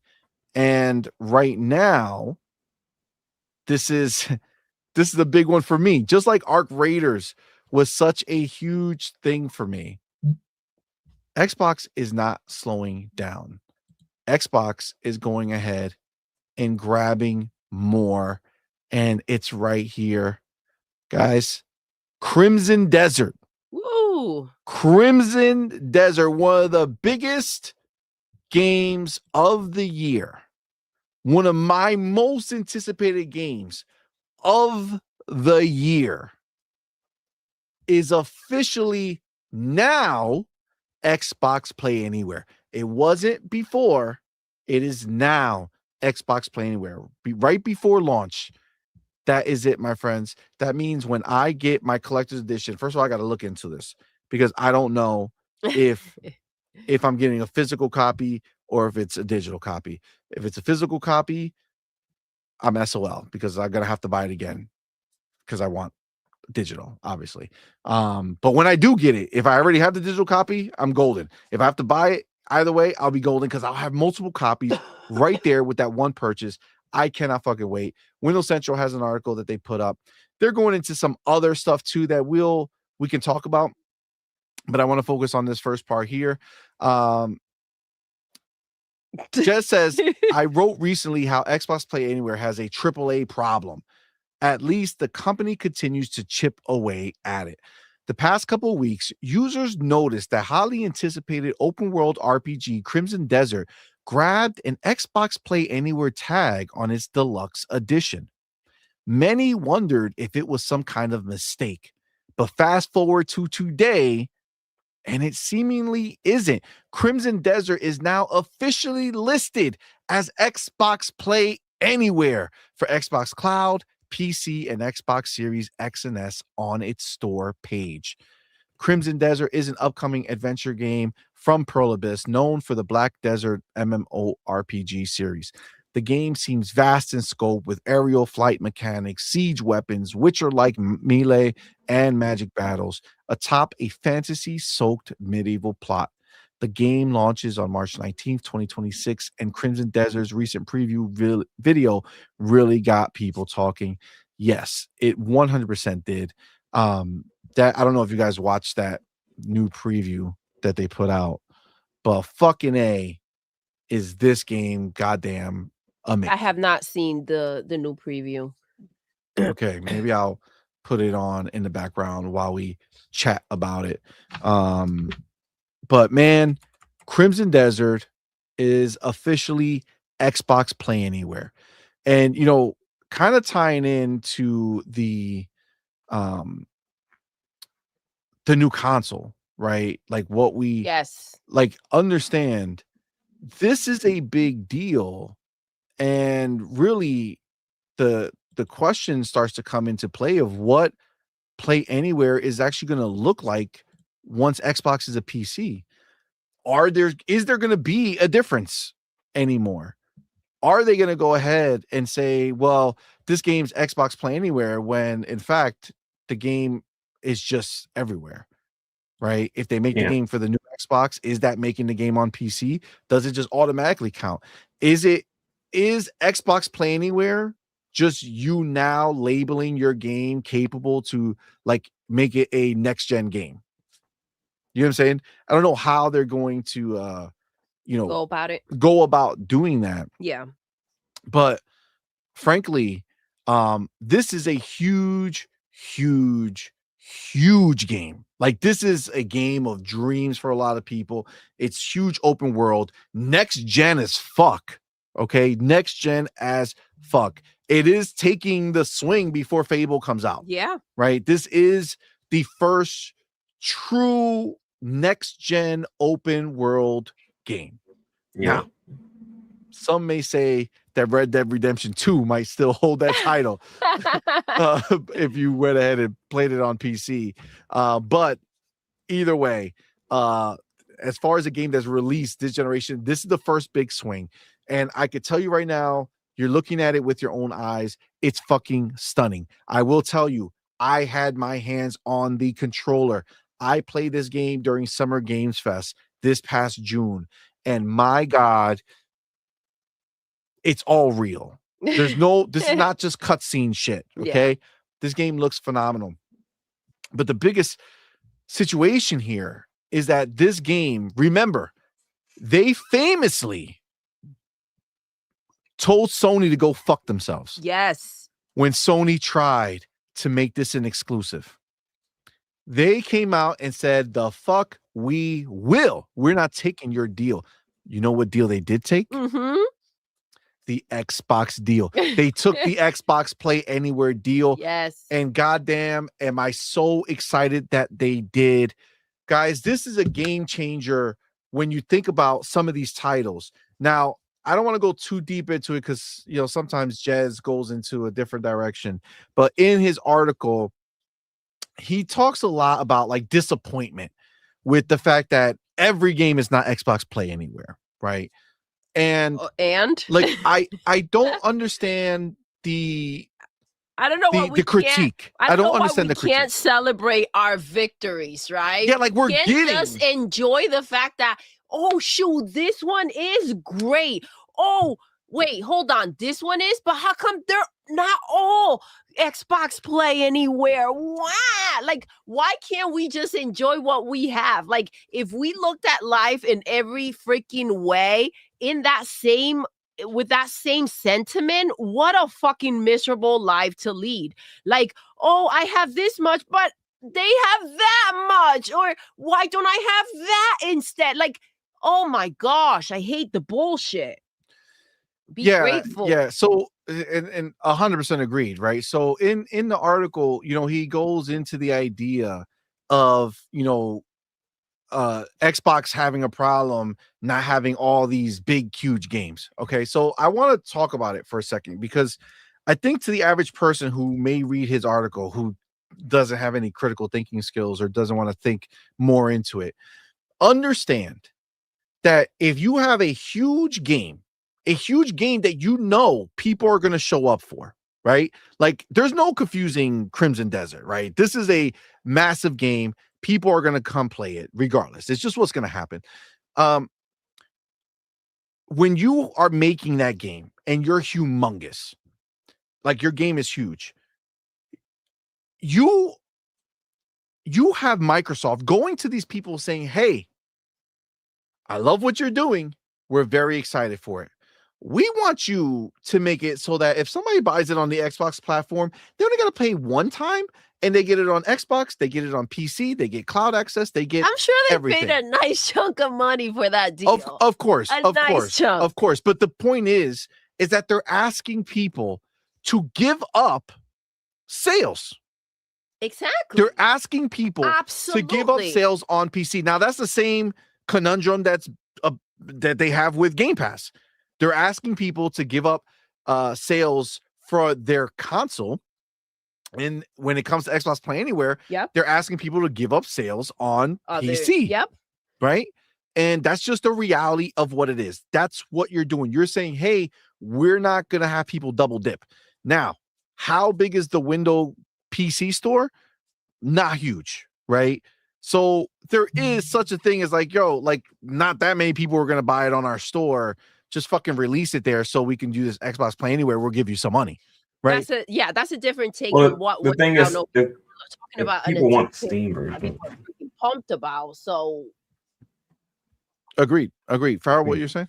I'll say if people still want the Steam version, they're gonna buy the Steam version. 100%. Yeah. They 100% will. 100% will.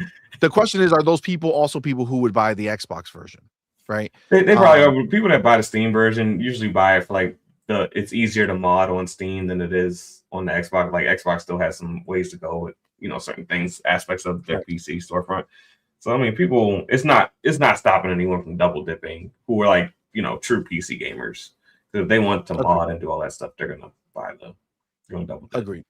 I just think at the end of the day, the idea that one would be upset, like I bought Crimson Desert, the collector's edition, before it was Xbox Play Anywhere. Okay. So it's not like I said, if that's not Xbox Play Anywhere, I'm not fucking with it. Like, that's a crazy mindset, right?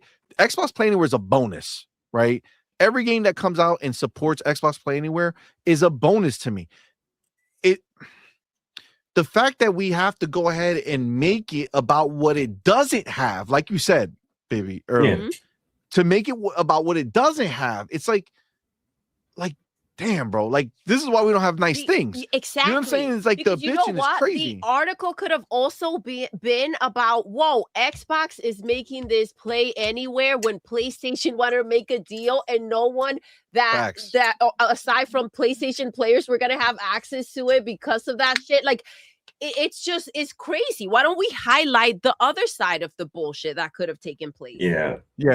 And specifically, one of the big ones that he mentions is the fact that the new Resident Evil has not come out and said that it is Play Anywhere. And they don't need to. Now, to be fair, Crimson Desert also didn't come out and say they were Xbox Play Anywhere until now, right? And that's not to say it's going to happen, but in the same vein, he talks about how upset he is that, the new Resident Evil is not Xbox Play Anywhere, or at least not announced to be, but then also says, but Capcom put a whole bunch of other games. The other Resident Evils are all Xbox Play Anywhere and this other stuff. And So that it's like, doesn't necessarily mean that their brand new game is going to be play anyway. It may not be. There may not be a deal on the table, or there may not be a deal that they would want to take. And listen, I think the idea that a bonus is not a bonus and now it's just demanded. I don't understand where people find the audacity to think that the things that Xbox does as a and this that nobody else does. that no one Yeah, else this is does. like nobody does it. Nobody people else is should be doing anything excited close. over the Nobody. moon about that. Now we have the right for you to do that with everything else, and I'm pissed That's that crazy. everything else has not been announced, and that maybe not every other game that is on Xbox's Play Xbox everywhere. Like, we have a problem with this shit, and this has been going on for freaking ever. Like, the gratitude for the shit that they freaking put the work into that they don't charge extra for, it always goes unnoticed. 100%. Yet fucking PlayStation can go and scratch their nuts and they're like, oh my God, I smile from ear to ear.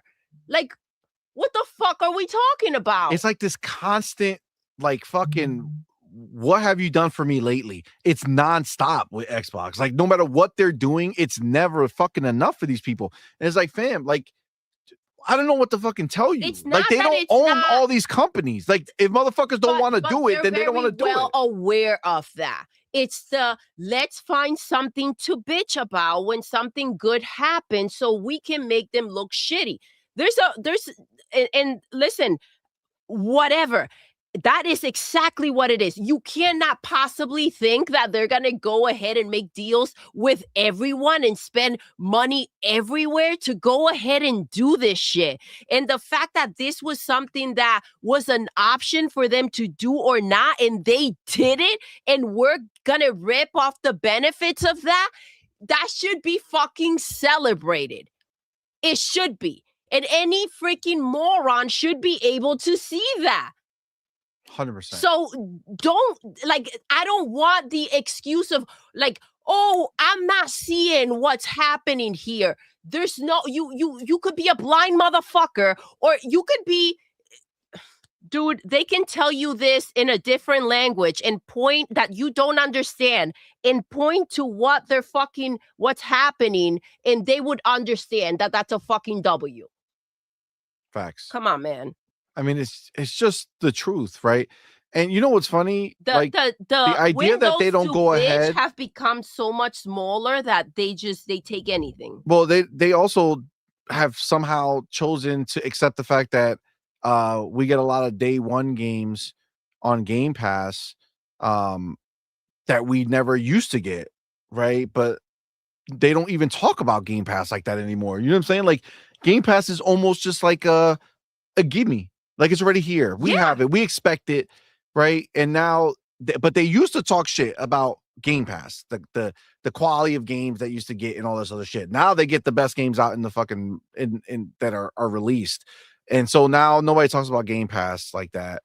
Now they're focusing on Play Anywhere. Now Play Anywhere is a problem because it doesn't have every single fucking game. I cannot get behind the idea that I'm supposed to be mad that Requiem is not announced for Play Anywhere when they put their other games on there. Maybe in the future is going to be with the idea that anybody would be upset. Never mind myself that I should be upset about that shit. I can't even deal with the idea that someone else would be. Like, sit the fuck down. Celebrate the news you got today and shut the fuck up. Hashtag blessed, right? Hashtag blessed. Motherfuckers. Yeah, I feel that. Let me get the homie, The Real in Television. How you doing, man? Thank you for that $2 super chat. Says, told you Xbox ain't going to leave hardware, dog. Oh, no. They're 100%. They're never going to leave it. I've been telling y'all from the fucking beginning that Microsoft still makes Surface laptops. They have a tiny slice, a tiny sliver of the laptop market. I think it's like 3%. Okay. We talked about it in a previous show where I had the numbers. It's like 3% that they have for laptops, and they still make fucking laptop market hardware. Where an Xbox console, that business has a 20 something to 30%, market share. So if they went ahead and won't leave the Surface, the laptop business, making that hardware with only 3%, I think that 20 to 30% might be good enough to keep them into the Xbox hardware. You know what I'm saying? Yeah. It just makes sense. They need to control the narrative. They need to make sure that they have a box that is going to be something that people can say, oh, I want an Xbox, I'm going to go buy that, along with the other versions of it. But either way, no matter how you cut it, Xbox Play Anywhere is nothing but a W. It's, again, something that no one does. PlayStation doesn't do it. Nintendo doesn't do it. Yet Xbox has to be held to what fucking standard? Nobody else does it. They're leading the way. Go find another motherfucker who hasn't done it yet and start writing articles about them. They haven't done it. So why not fucking do it? Why don't these other fucking people do it? Same thing like Game Pass. People want to fucking cry. Game Pass is so much money. Motherfucker, they're the only ones offering you day and date games. If you don't like it, then you can go to a tier that costs the same.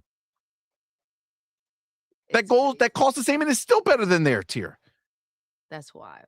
Look, the tier below Ultimate is still better than PlayStation Premium. It's still better. But they want to fucking call that they shot themselves in the foot or stepped on a rake or fell down the stairs or whatever the fucking shit they want to say it. It's like, bitch, no one does what they do. Show me someone else that for $30 a month gives you every first-party game that they have made and every new one to come, plus third-party day and dates, plus a bunch of other third-party games. Yeah. You fucking show me someone who has a fucking subscription plan that can compete with what is on display over on Xbox. You can't. No one can. No one can. But they'll tell you that they're going to leave Xbox. They're selling their shit. They're going to leave Xbox because at $30, Xbox is fucking them. But they'll go spend money on a new box and go get that subscription and get none of the shit they were getting in Game Pass. How about you just fucking lower your tier? Yes, it's all about complaining, dude. It's all just to complain. It's crazy, man. Dude, the fact that the PlayStation's barely dropping games, their subscription, their freaking pisser. Like, come on, man. There's plenty. You have 3 years worth of fucking articles to go ahead and put all this shit out there. The crap with their studios, the amount of layoffs, the cancel games. Like, dude, it's crazy. It's crazy the mess that's going on over there. But this bullcrap about every game and the new Resident Evil, dude, it's like saying, damn, man, can you believe this bitch only gave me head for 15, 20 minutes? That's crazy. I mean, think about it. Are you going to complain about getting freaking head for 15, 20 minutes? On, no, exactly. Ain't about that life. Exactly. I'm going to be very gracious. Very gracious. Absolutely. Thank you, ma'am. Good day to you. Appreciate you much. You know what I'm saying? Thank you Hugsies. so much. What my baby want? You want it, you got it. You know what I'm saying? It's just the way. You're in line though. It's real crazy. It's real crazy. And this is, to be clear, this is not even just a Jez problem. This is everyone. No. These are all these people out here, bro. These are all these people out here. They all say the same shit. It's never enough. Oh my God, Play Anywhere. Who's gonna use? I use it, bitch. I do, right? I do. Shout out to Ryu Art. CMoney. PlayStation taking out PlayStation 3 and PlayStation 4 games out of PlayStation Plus. Yeah, the fucking whole point of PlayStation Plus Premium. They're taking out the shit. It's like, next thing you know, they're gonna take out game trials too, bro. Who fucking knows, right? Who knows? It's crazy, but it's the truth, man. Is the truth. Farrell, we talked a lot and you kind of hopped in and said different things, but just overall, what is your your feel on Xbox Play Anywhere? The fact that we're getting this fucking behemoth of a game that wasn't announced as the Xbox Play Anywhere from the start. It became Xbox Play Anywhere. And what do you feel about that idea? What do you feel about the idea that some games are not fucking on here? You know what I'm saying? Like, how do you see this Xbox's, plan with Xbox Play Anywhere? I don't think Xbox Play Anywhere gets enough credit for what it does as a service because, to me, I think the most valuable part of it is not that you don't have to double dip, it's that your save progress travels with you also. So you don't have to worry about that, especially when it comes to these third-party games, because, even if you double dip and buy, Spider-Man on PlayStation and on Steam, your save data doesn't go with you. And then you got to start that game all over again and earn everything all over again on the next device. Like on this, with Play Anywhere, you pick up right where you left off. You have all your data. I think that's kind of like the most, ambitious part of Xbox Play Anywhere that I love the most. And that it extends the cloud and other things as well. So I think, I think Play Anywhere just needs to be another thing that Xbox does that needs to be celebrated and not necessarily criticized. And if you celebrate it enough, and if you partake in the games that are Play Anywhere, and you show developers that this is what you want, guess what? More games will become Play Anywhere. I don't think this is a situation where you need to beat up Xbox and say, oh, Xbox needs to do better, getting more Play Anywhere titles. Just support the Play Anywhere titles that you enjoy. Developers will see that and they will make more titles Play Anywhere. Like the fact that we bought Xbox Ally X's made more games go Play Anywhere. Like Jez himself even wrote an article about that it made developers more excited about making games Play Anywhere. So if you celebrate what Xbox is doing with making handhelds and, creating more ways for you to play, guess what? Developers are going to go ahead and give you more ways to play. So I agree with you, Farrell. Yes. I mean, I can't really criticize Xbox on this one. I mean, this is something that they definitely need to be celebrated for.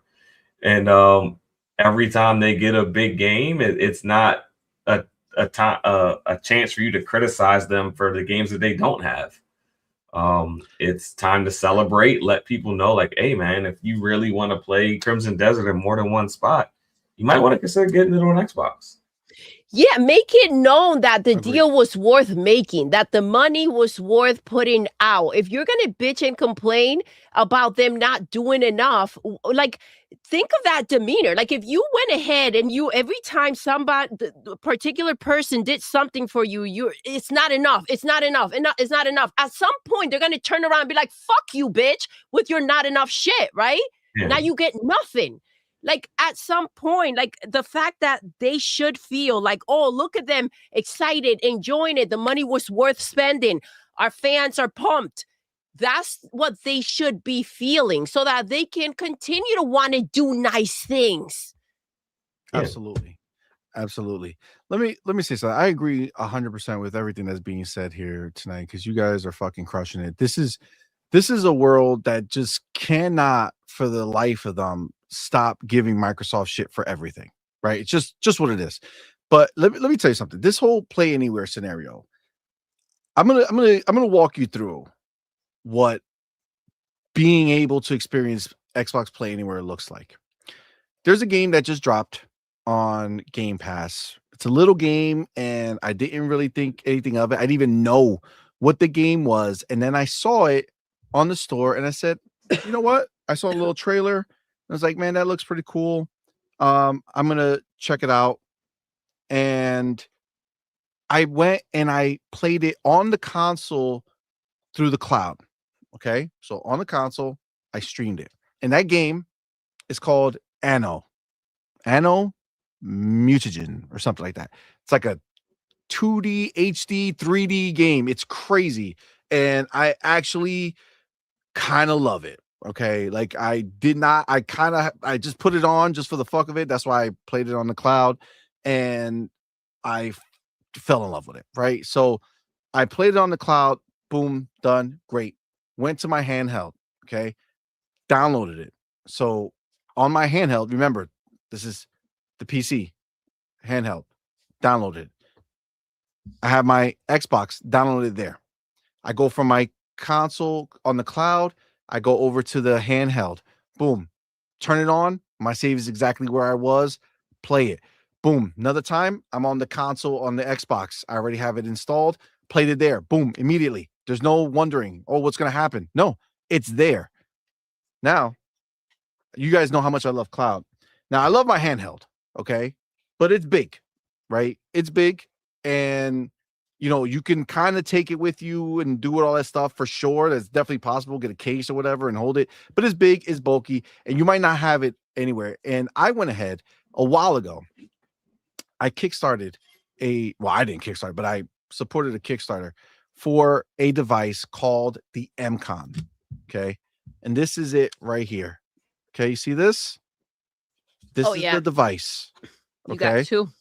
And what is dope about this is you take your phone. I have an iPhone that has a little clip if you want to do an Android.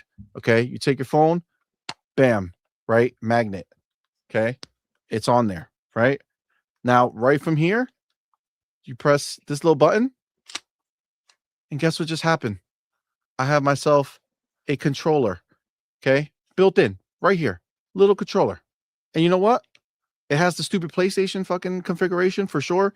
That's not fun, but convenience trumps everything. Okay. And I can tell you right now, I take this and I carry it. It's in my coat pocket. It's a little fucking device. It goes into your coat pocket anywhere I am. I take my phone out, put that shit right on there, and I'm in. I go straight to xCloud. I'm streaming there. I have GeForce Now. I'm streaming there. I have the Steam Link app, and I could stream from my PC here if it's not on GeForce Now or whatever it is. Bro, this goes, and then I'm playing the same game everywhere I want, no matter what. I am not limited as a gamer because I am part of the Xbox ecosystem. I'm sorry, but the fact that all I had to do is get a little controller, and this is, one that you can get. It's called the MCon. It's fantastic. I have two of them because they're really good. But you could get any cheap controller, any cheap little dongle or whatever to attach. There's still millions of them.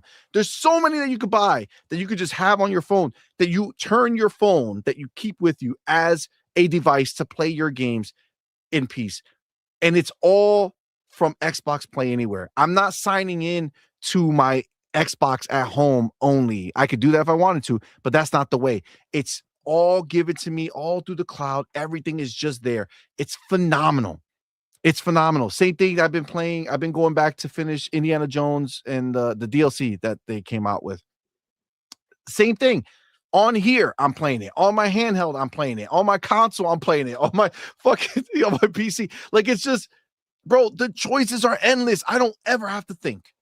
I don't have to say, oh shit, I left that thing upstairs. I can't play this game. I'm here. I could play it.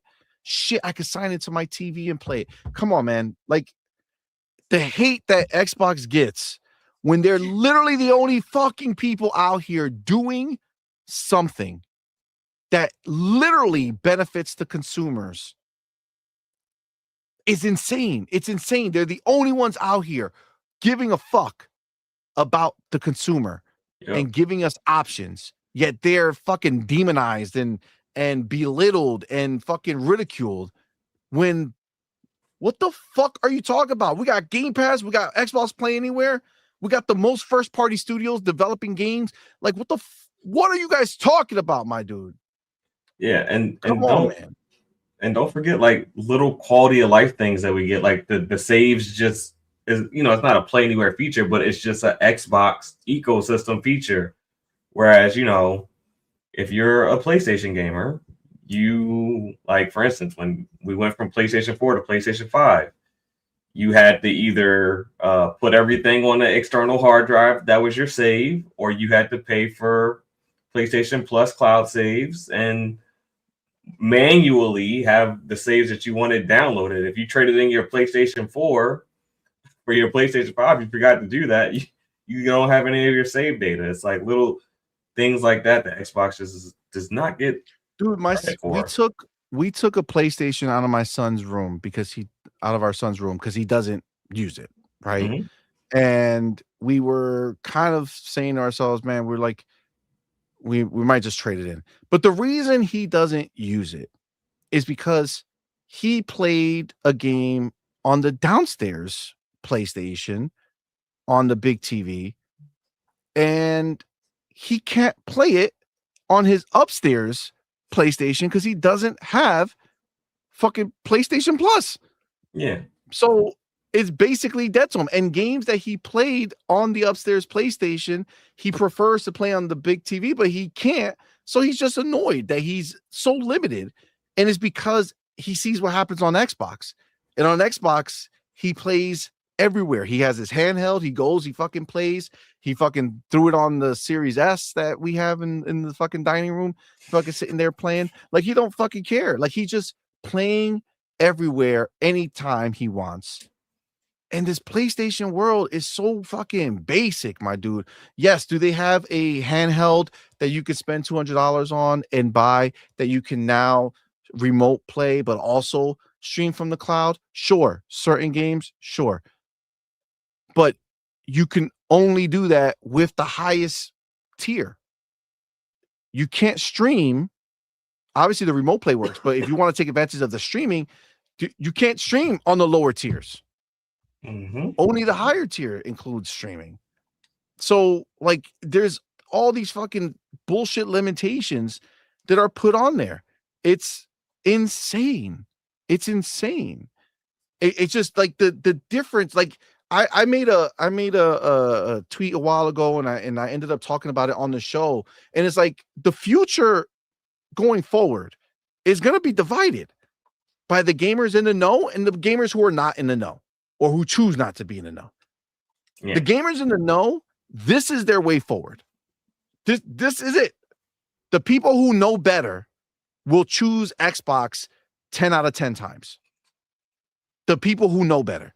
The people who value their dollar, who value themselves as a gamer, who wants to have the broadest set of games to play.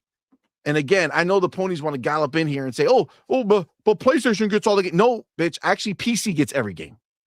PC gets every game. You get the games that are released on console and the ones that are locked away by Sony's little bag that they focus on the small developers with. That's it. PC gets everything. Therefore, Xbox gets everything. That is the way forward. That is the way forward. They don't want to accept that. That's not our problem. Fuck them. That is the way forward. So if you are in the know, if you are a gamer in the know, you will choose Xbox 10 out of 10 times. That's the answer. There's no other version of it. Game Pass, Xbox Play Anywhere. The fact that you're going to be able to play any game you want that's ever been released on PC on your Xbox. Bro, there's no other version of this. So gamers in the know will choose Xbox. Gamers who are not in the know will go elsewhere. That is the world that we're going to see. That's the world that we're going to live in. And honestly, that's just what it is, right? Yeah. Now, I know what side I'm on. I know what side we're on. It's the side that makes sense. It's the side that actually offers value to its customers. Just is what it is. What were you going to say, Farrell? I thought you were going to say something. No, you're on point. On point for gamers. That's what we do. That's why it's in the name. But yeah, babe, anything else you have on this topic over here? I mean, it's so ridiculous. I mean, I'm excited that Xbox went ahead, dropped the bag, and now, Crimson Desert is gonna be Play Anywhere. Bro, I would laugh if Resident Evil Requiem ends up being Xbox Play Anywhere by the time it comes out. I would fucking laugh. That would be so funny. All right. We're gonna move on. Let me get my chapter. So there's other topics we're gonna kind of go through and see what kind of catches our attention. There's definitely stuff to be talked about. And you know what? Before I even write down the fucking number, let me go ahead and get the next one lined up.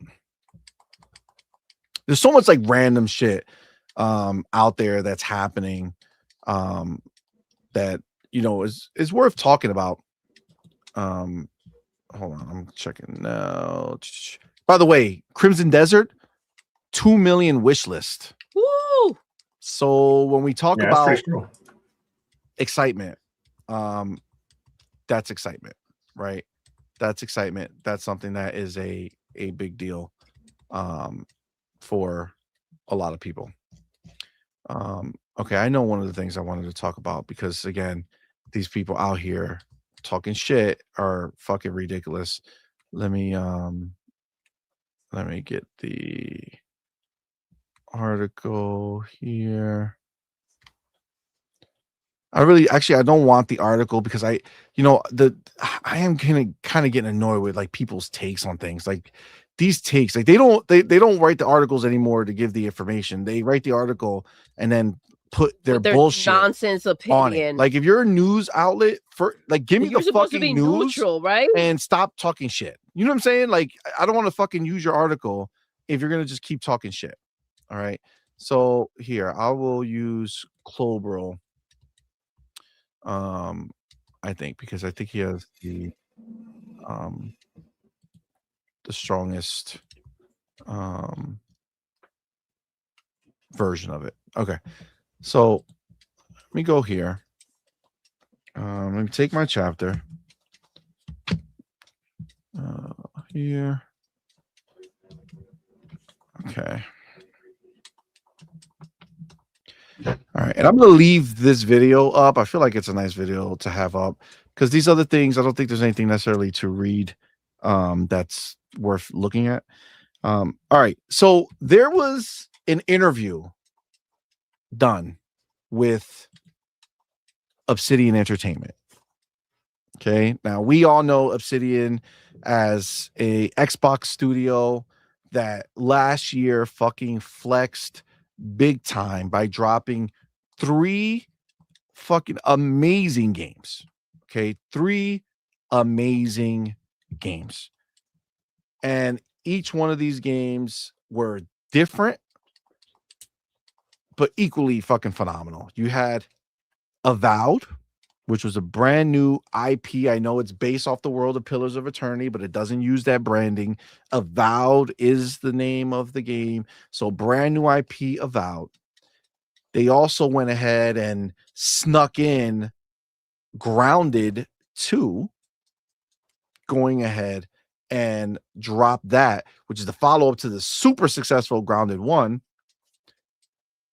And they did that in collaboration with Eidos.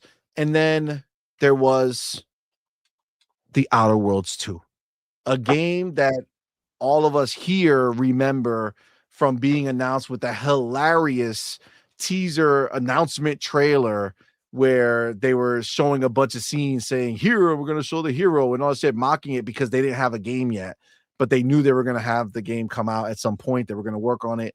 So fucking Outer Worlds 2 is a also released. So that's 3, right? So you had 3 games all come out.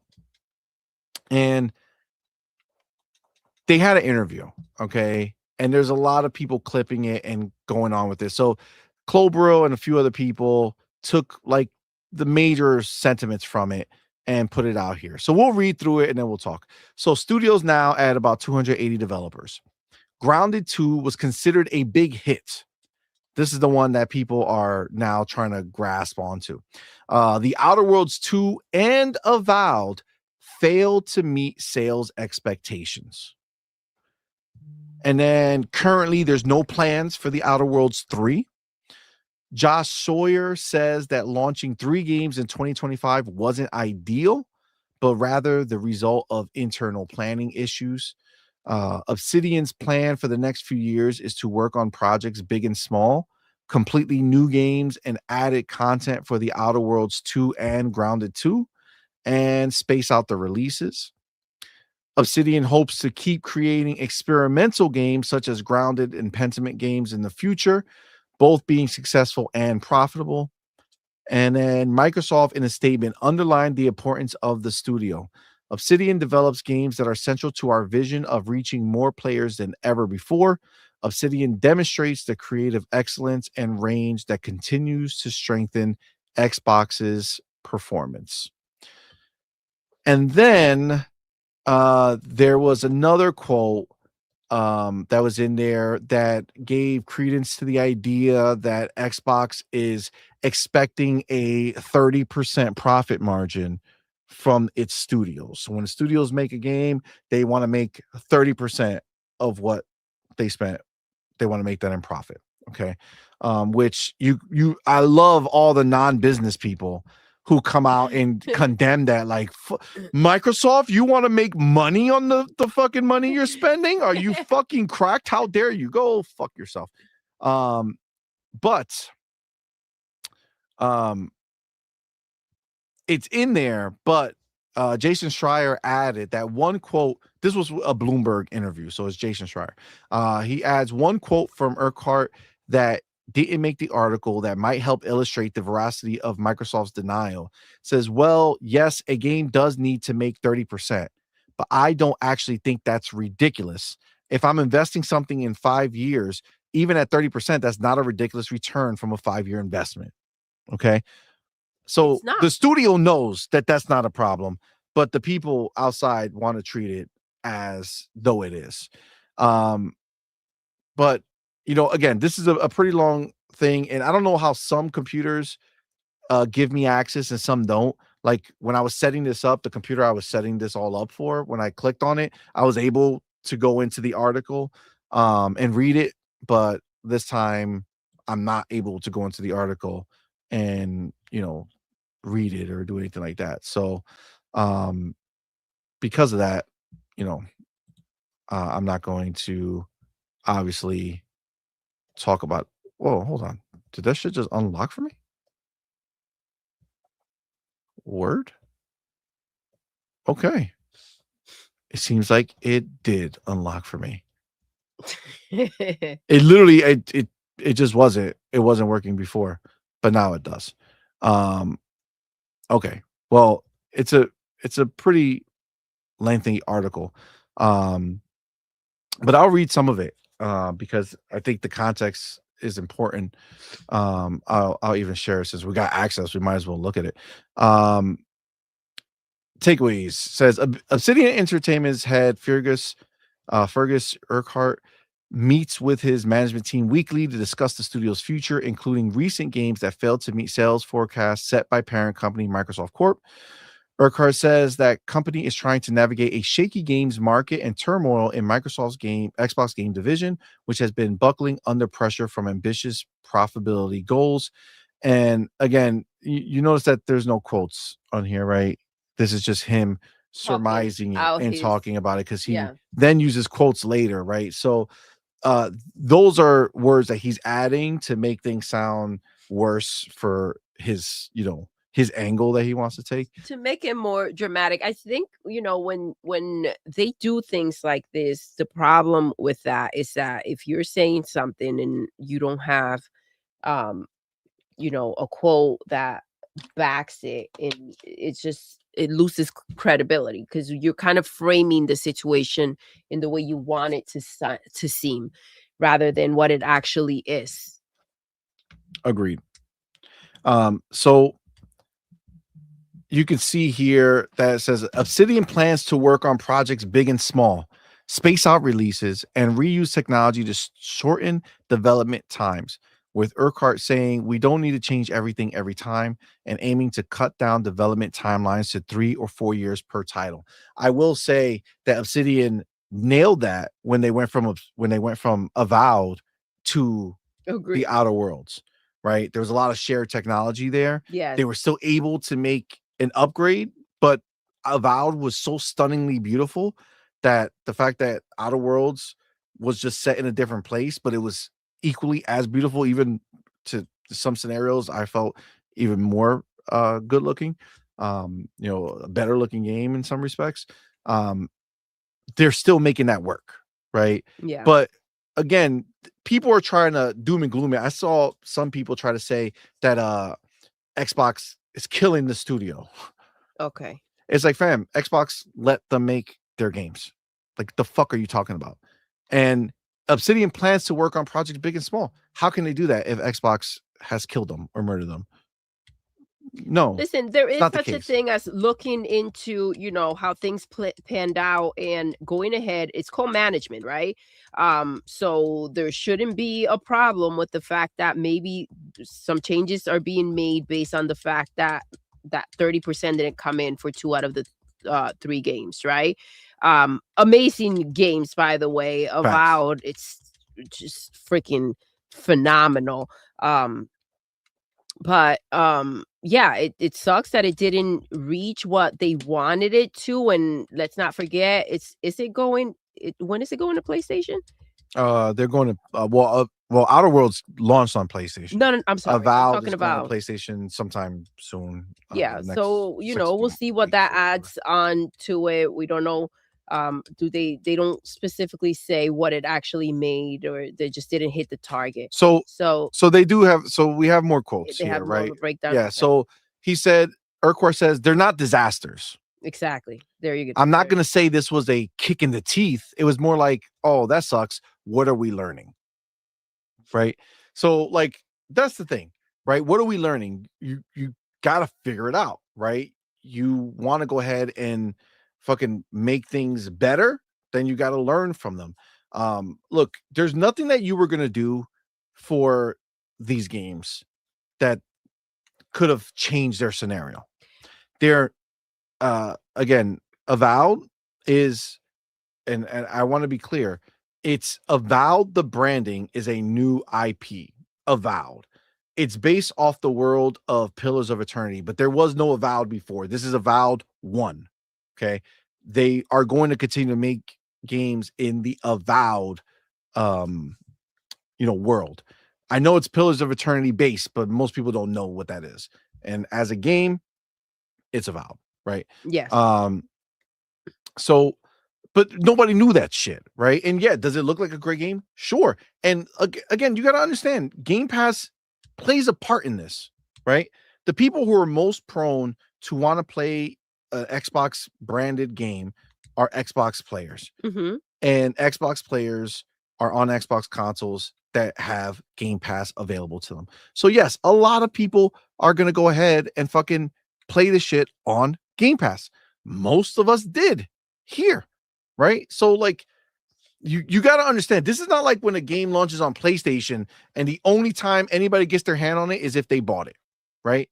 There's 35 million people out there, and the people who had a strong desire to play this new IP probably played it through Game Pass.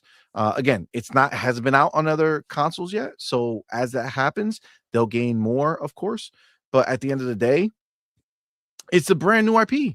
It's a brand new IP, and it's just, again, Xbox now. This is what I will say. This is what the one thing I will say.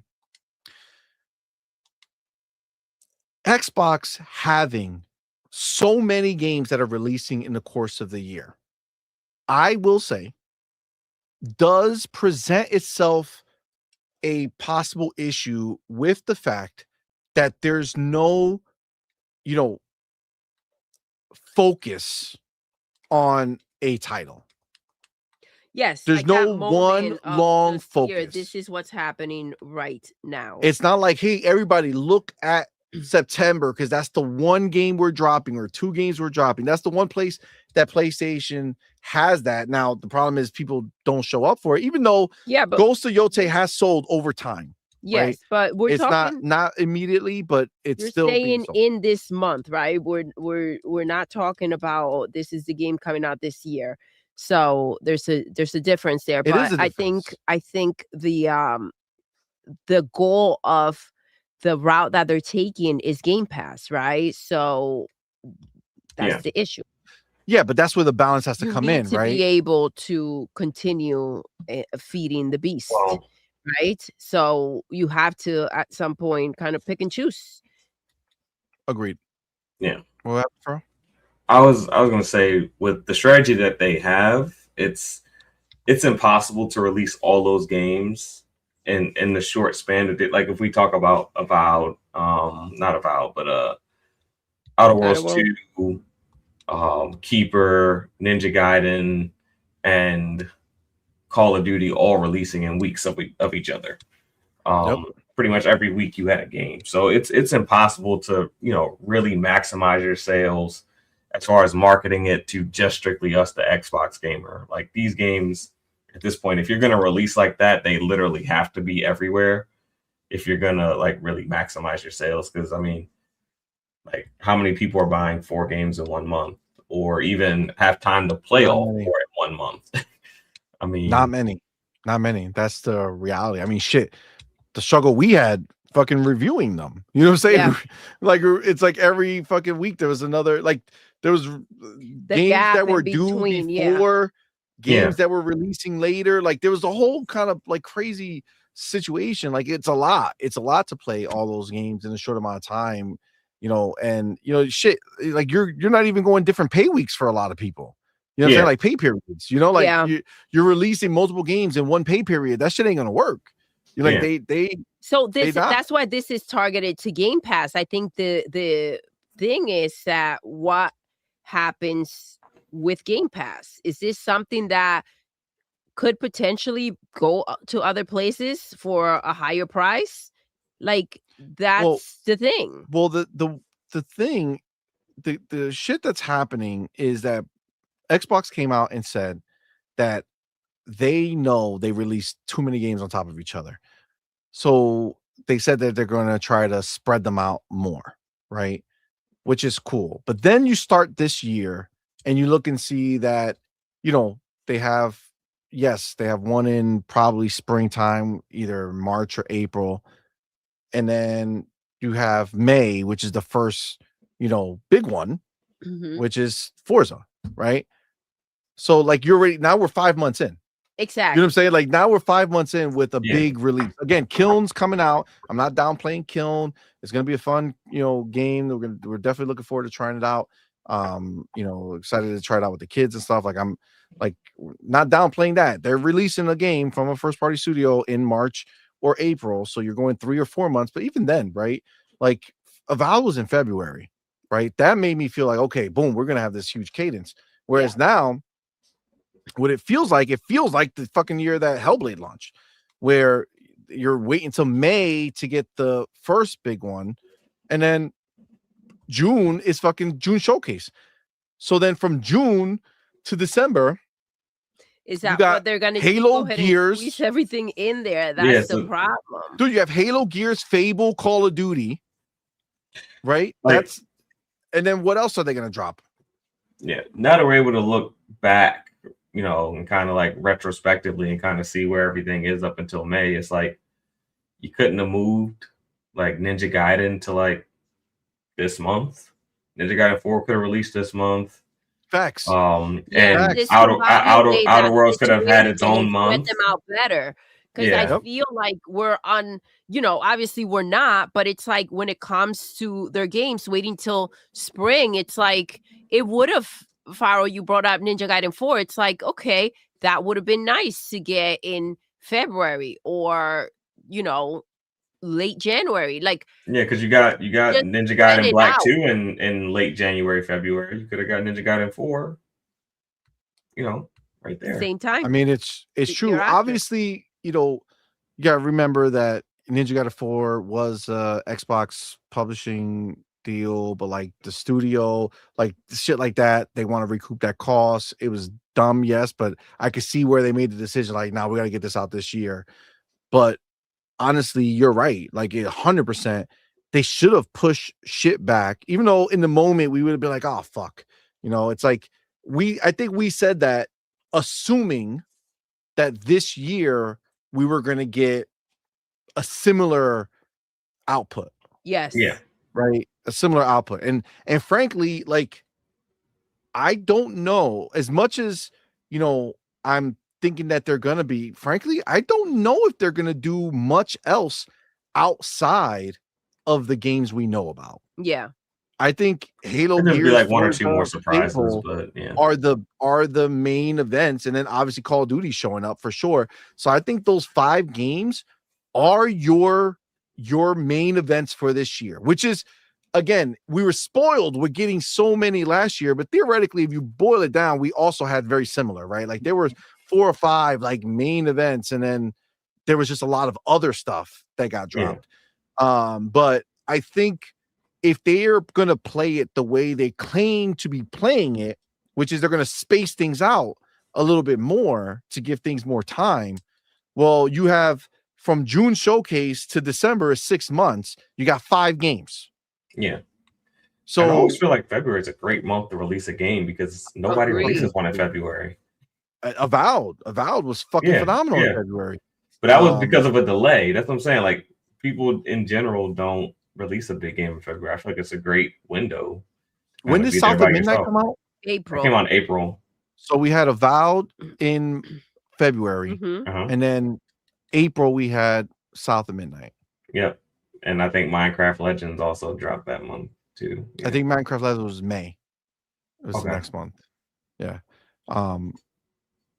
But I mean, that's the reality though, right? Like, look at how that cadence was, and we're already kind of behind that cadence, right? So, and again, I'm not hating on the output. I love the games we have coming, but I'm just trying to see the vision of where they're gonna put this shit. Like, you are stepping on your toes. Like, they did that shit all the way back when they dropped fucking Forza, and that was crazy. It was killing it, crushing it. The hype momentum was insane. And then they dropped the Halo multiplayer beta. Yeah. Like fucking 2 weeks later. And it's like, goddamn, I gotta go play Halo. You know what I'm saying? And I think a lot of people did that. Now, obviously, we know how the story ends. Forza ended up being one of the biggest games out there, and it did trump Halo as far as amount of players that it has. So, like, ultimately, it didn't hurt Horizon in the long run. But, if you're looking at the long run versus now, those are 2 very different scenarios. When you think about it, it's a very different thing. And, for me, just hearing the fact that Obsidian's still going to be rocking out, still making their games, still doing big games and small games. Pentiment, as so much people give a shit for it, it was profitable. It did make money, right? So the little game did produce. But like the fact that, like, for me, knowing that Xbox's plan allows these developers to have the biggest, essentially possible output for game sales, to help, keep that momentum going for Xbox to go ahead and say, okay, you can spend this type of money because this is what you're doing, right? You are producing. And to be clear, like he said, they're not disasters. It's not like the games failed or flopped miserably. It's just they didn't hit the forecast. And I think some people don't realize that forecast and profitability are 2 different things. Yeah. Okay. A game can be profitable and not reach the forecast.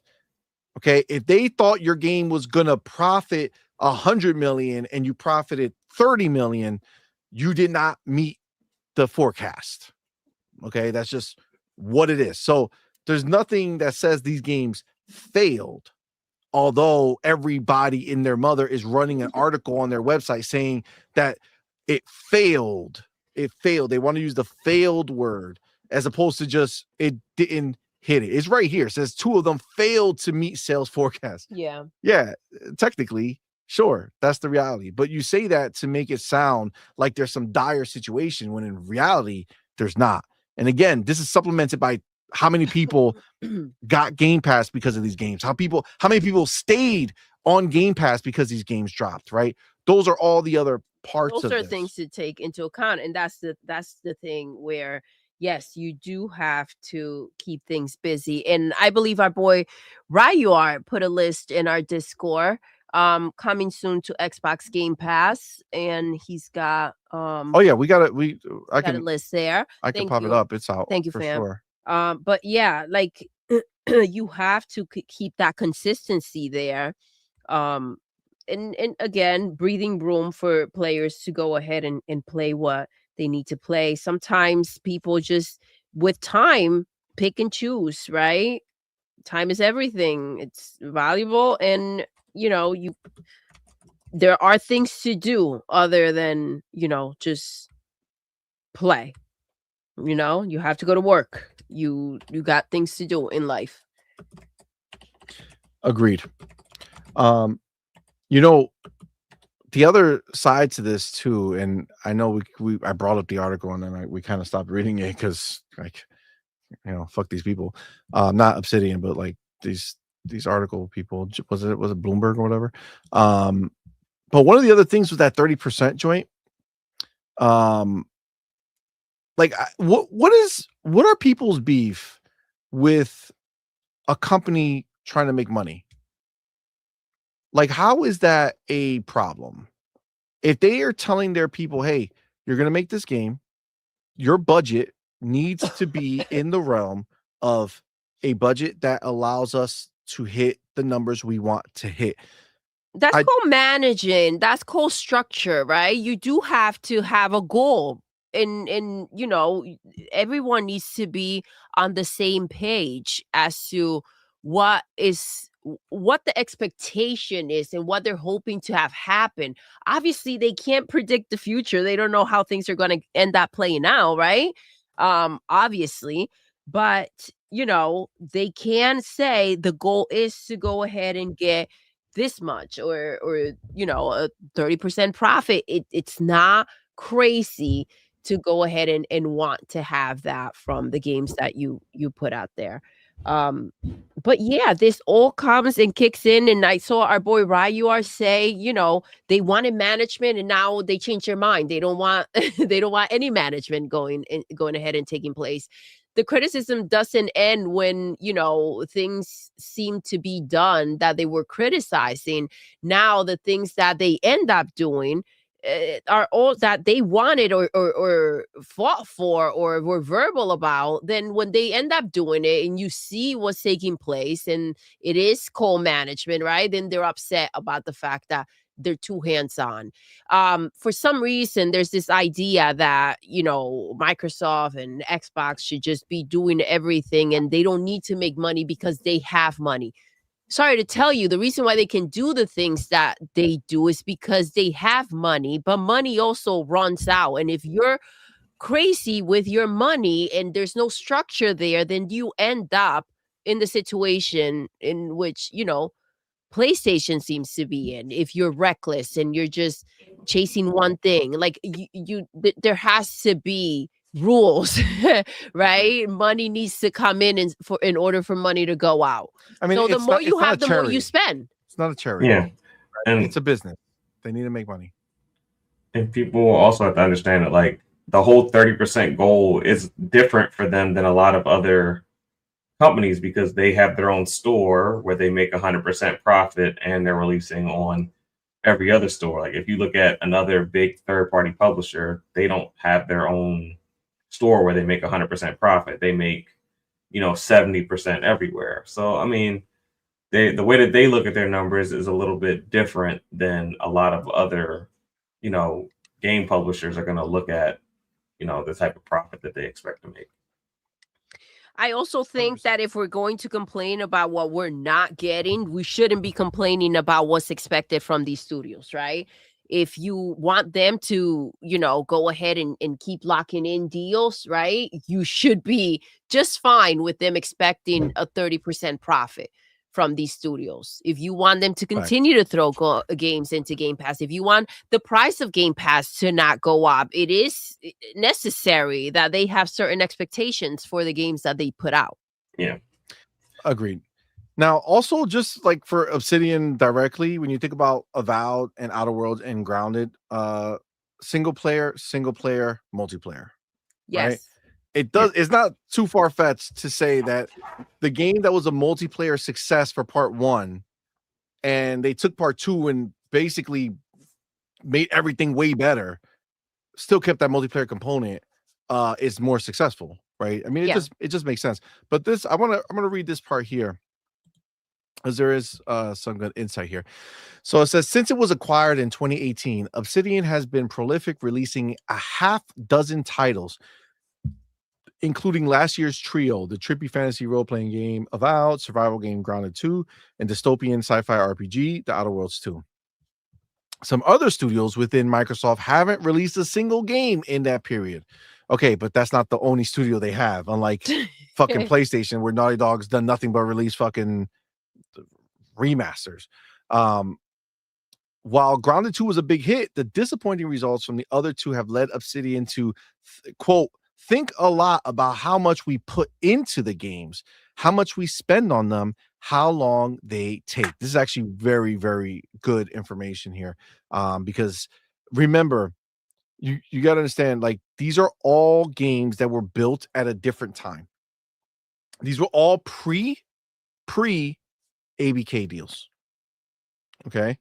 So every game that was greenlit, every game that was given a budget, every game that was given a timeline before ABK is a very different world than after, right? Things change. They have so many studios now. There's a lot to think about when they're putting out these games.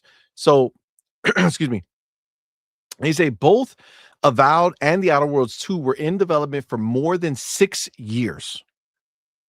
Yeah.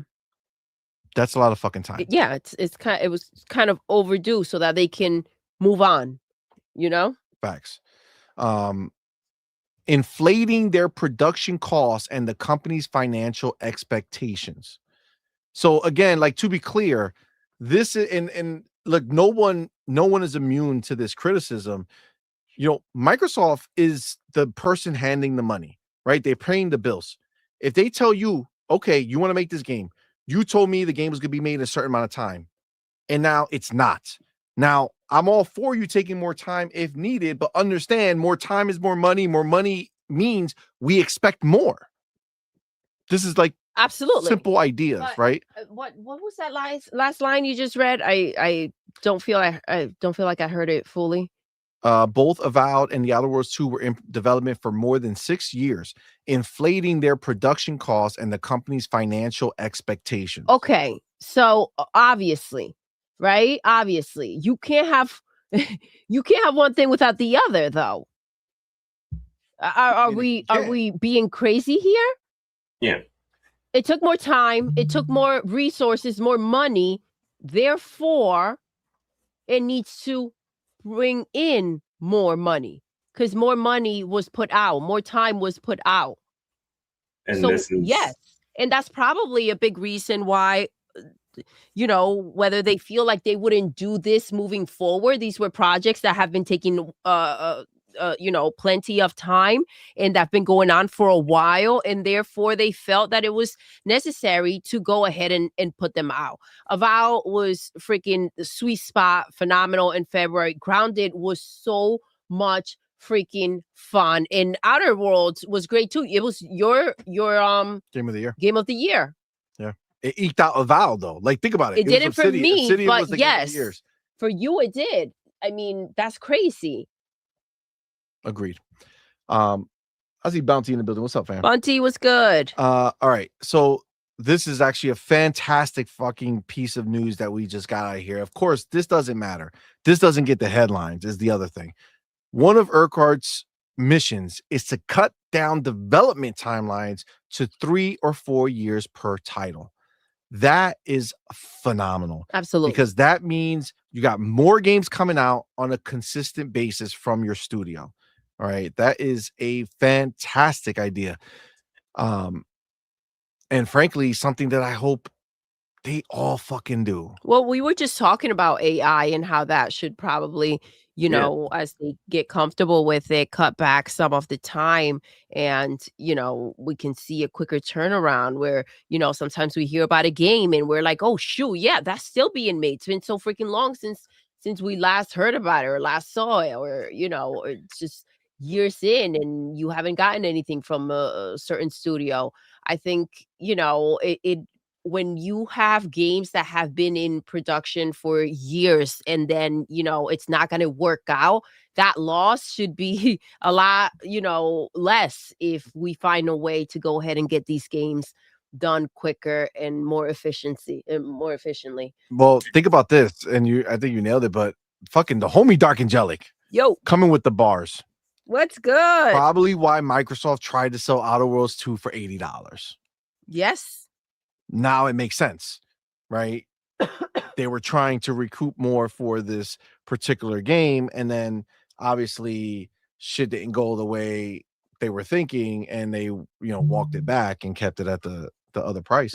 But yeah, that makes total sense, Dark Angelic, why they would do that and why they tried to do it. Now obviously we see it all. So yeah, it's such a conflicting situation. And they have to just figure out the balance where you need to continue to feed Game Pass consistently, and they're not just doing it with their own games. They're go ahead and make deals, bring in games, and like you have to find a way to also give breathing room for those that don't have Game Pass and they have to pay for these games, because these games are getting expensive, and some people just want to buy how many games a year? 1 to 2 games One a to two year most games people is the buy. So average, if yeah. people are not signed up into Game Pass, if you sign up into Game Pass, you're more likely going to just play it there, and it for you to want to buy it, that has to be like one heck of a collector's edition or something like that. But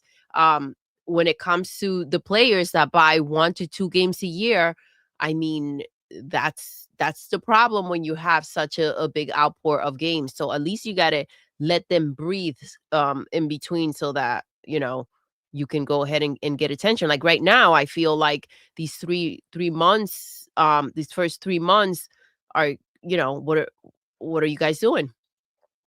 agreed. Make some money. Agreed. February, such a cold 100%. month. A lot of people want entertainment. It's not summertime. I wish they had something. I'm not gonna lie. I wish I had agree an with you. Xbox game. It's not that I'm not okay with other things that I have, right? We have plenty of games. Like I said, I'm loving this Anno mutagenin or whatever the fuck that thing is called. It's so good. It's on Game Pass.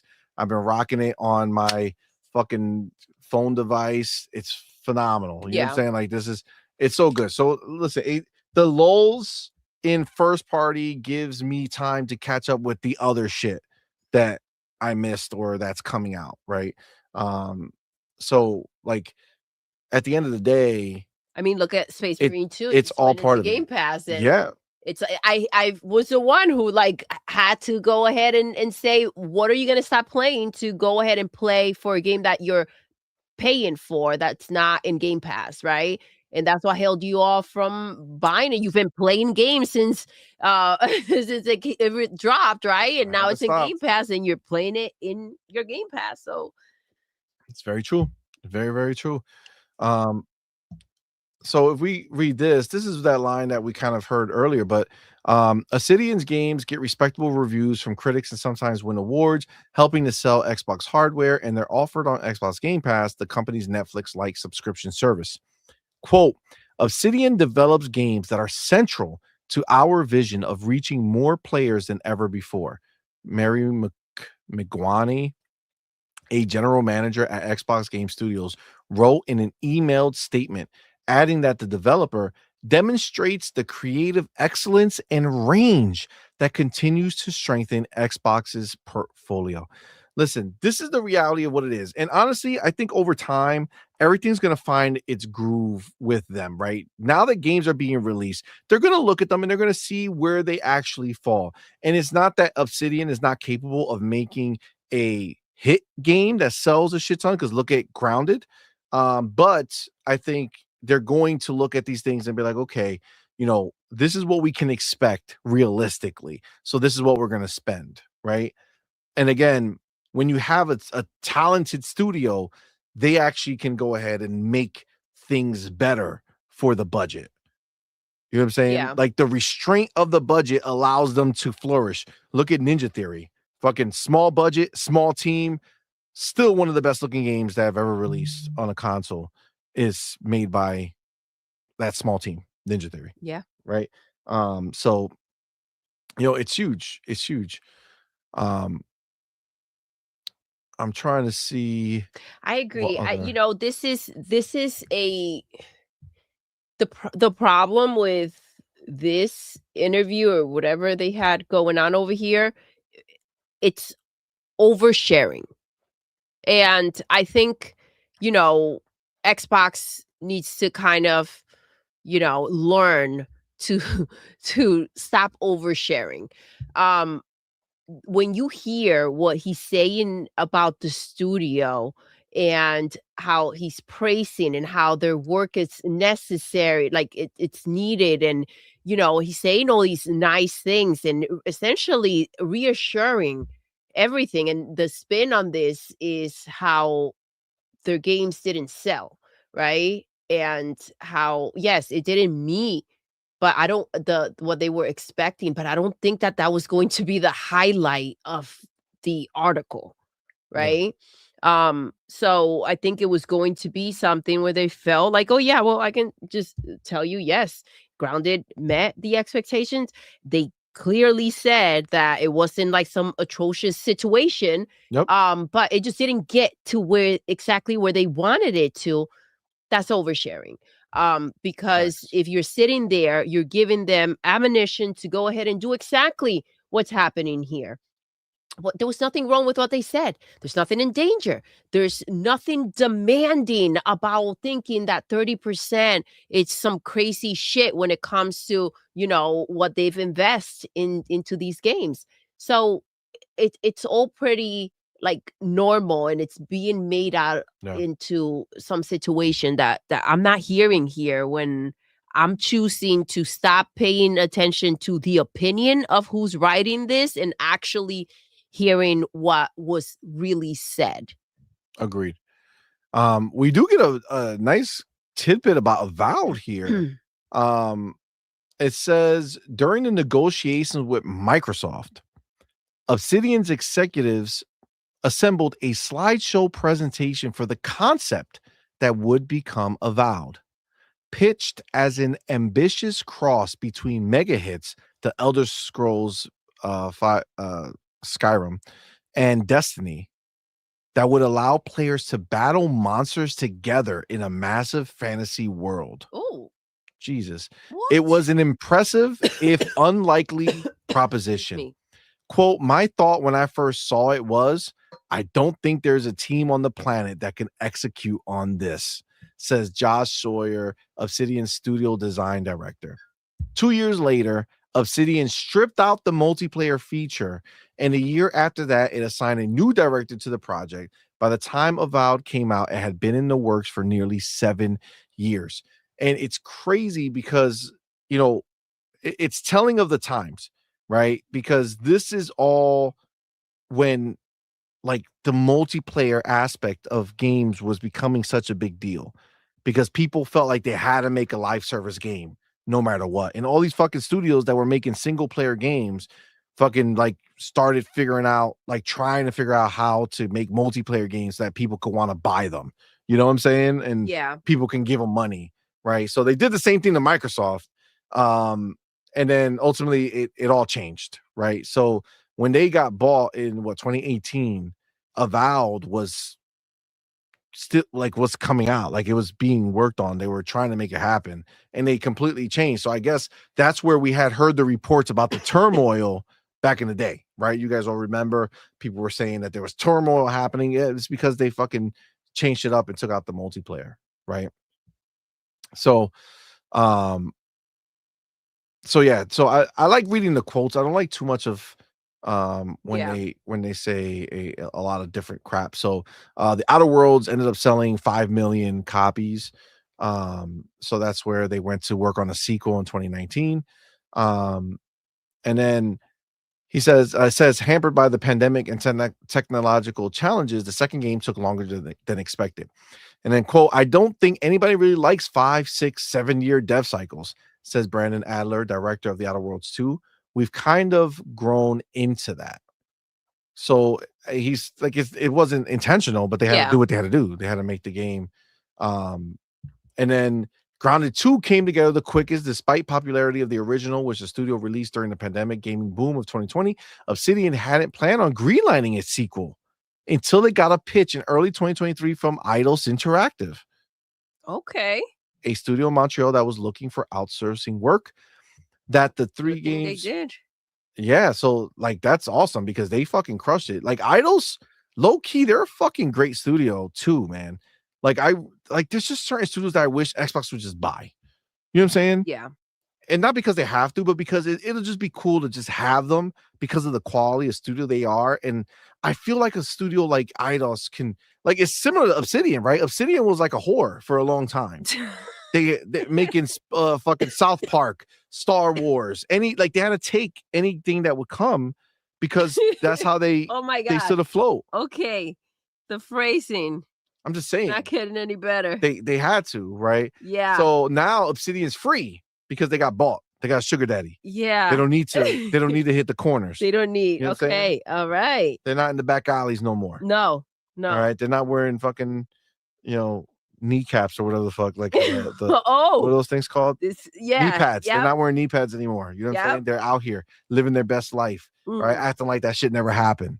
You know what I'm saying? They see people who saw them back in the day, like, bitch, I knew you, what you used to do. They ignore them. I don't know who you are. And they keep it moving, right? So Eidos is similar, right? Eidos thought they had a cushy place and they got to make, Deus Ex, Human Revolution, and they were trying to make another one, but that got fucking denied and everything went to shit for them. Then they made fucking the Marvel's Galaxy, Guardians of the Galaxy. Phenomenal fucking game. Phenomenal. But again, tied IP that's not theirs, and basically something that wasn't ultimately very successful. So yeah, I would love for them to just get bought and be able to actually produce a fucking good game because they've made good games. Man, that's a messy fucking desk, bro. Oh my gosh. God damn it. Get your shit together. Seriously, okay. Why do you have a baseball on your fucking got desk? some chocolate. No goddamn sports. Jeez. What'd you say? It says it got some chocolate, some scissors. Yeah, the fuck. Like this motherfucker has so much shit. Like, what are you using this shit for? More tape. It's crazy. Now, let me ask you a question. Do we think, now that I'm just looking at this picture, you notice that there's a sheet? There's like you see this like material, this fabric that's right next to his arm. Looks like a cover. Like a jersey, yeah. But there's an Xbox controller that's blended into that too. Yep. And then there's a red piece of what looks like could be tape. More tape to trying to hold it down. Hold it in place. Is that a fucking the new box? The new box? Or not? Obviously, at least the new box obviously. dev kit. Yeah. Interesting. All right. So obviously, we know last year was the year of Obsidian because of that, but Obsidian support teams were stretched thin. Maybe they could have gotten things done with frazzled staff leaping frantically from one game to the next. I don't think that could be that accurate. No, leaping frantically. I think that sure, it's like it's a lot of work going back and forth, but it's also refreshing, right? You're not doing the same thing over and over again. You kind of get to kind of palate cleanse, right? Yeah. Every time you go to another game to play, playing certain games, you want a palate cleanse. Watch a certain movie, you want a palate cleanse. Yes, it's refreshing to reset the mind. Agreed. Freaking crazy. And then he says spacing those releases helps the company manage its resources and not burn everybody out. Sawyer says it's not good to release 3 games in the same year. It's the result of things going wrong. And to be clear, they were burning he means everybody internally things going wrong, meaning they took too long on Outer Worlds. Avowed took too long, right? So that combination put it in a place where it's like, bitch, just get the games out, right? You're not going to keep, that also, when you think about it, Pharaoh, right? You said maybe they should have pushed back, Ninja Gaiden, right? Yeah. But that's the part we don't know. What are the financial consequences to it, scenarios that existed for them? Maybe they were at the point where they needed to get it out and it was taking too long for them, internally. We don't know how long the game was being made, but we don't know. But that's all based on their publisher, which is, Xbox, putting that pressure on them. I mean, I think that's on Xbox to look at their release cadence and say, if we want to maximize the sales of these titles, we might want to space them out a little bit. I'm not like blaming. You also got to remember Obsidian. that they have a lot of games like happening at the same time. Like we just got to look back, right? And it's like, oh, okay, well, these games just kind of started ramping up, right? Like last year was phenomenal, and then it's like, here we going into this year. It seems, that there's enough there, but like they're still dealing with the momentum of that ramping up, trying to get that hamster wheel going, right? So there is such a thing as all this money went out. We need to get these games out and start making profit. And the longer they hold it for, yes, I do think that spacing out, but maybe they didn't necessarily feel like they had the option to space them out. And there was the deadline of like, okay, these games have to go out this year. And we need to start seeing the revenue from them. The return. Yeah. Yeah. Agreed. 100%. This is a nice little tidbit about Grounded 2.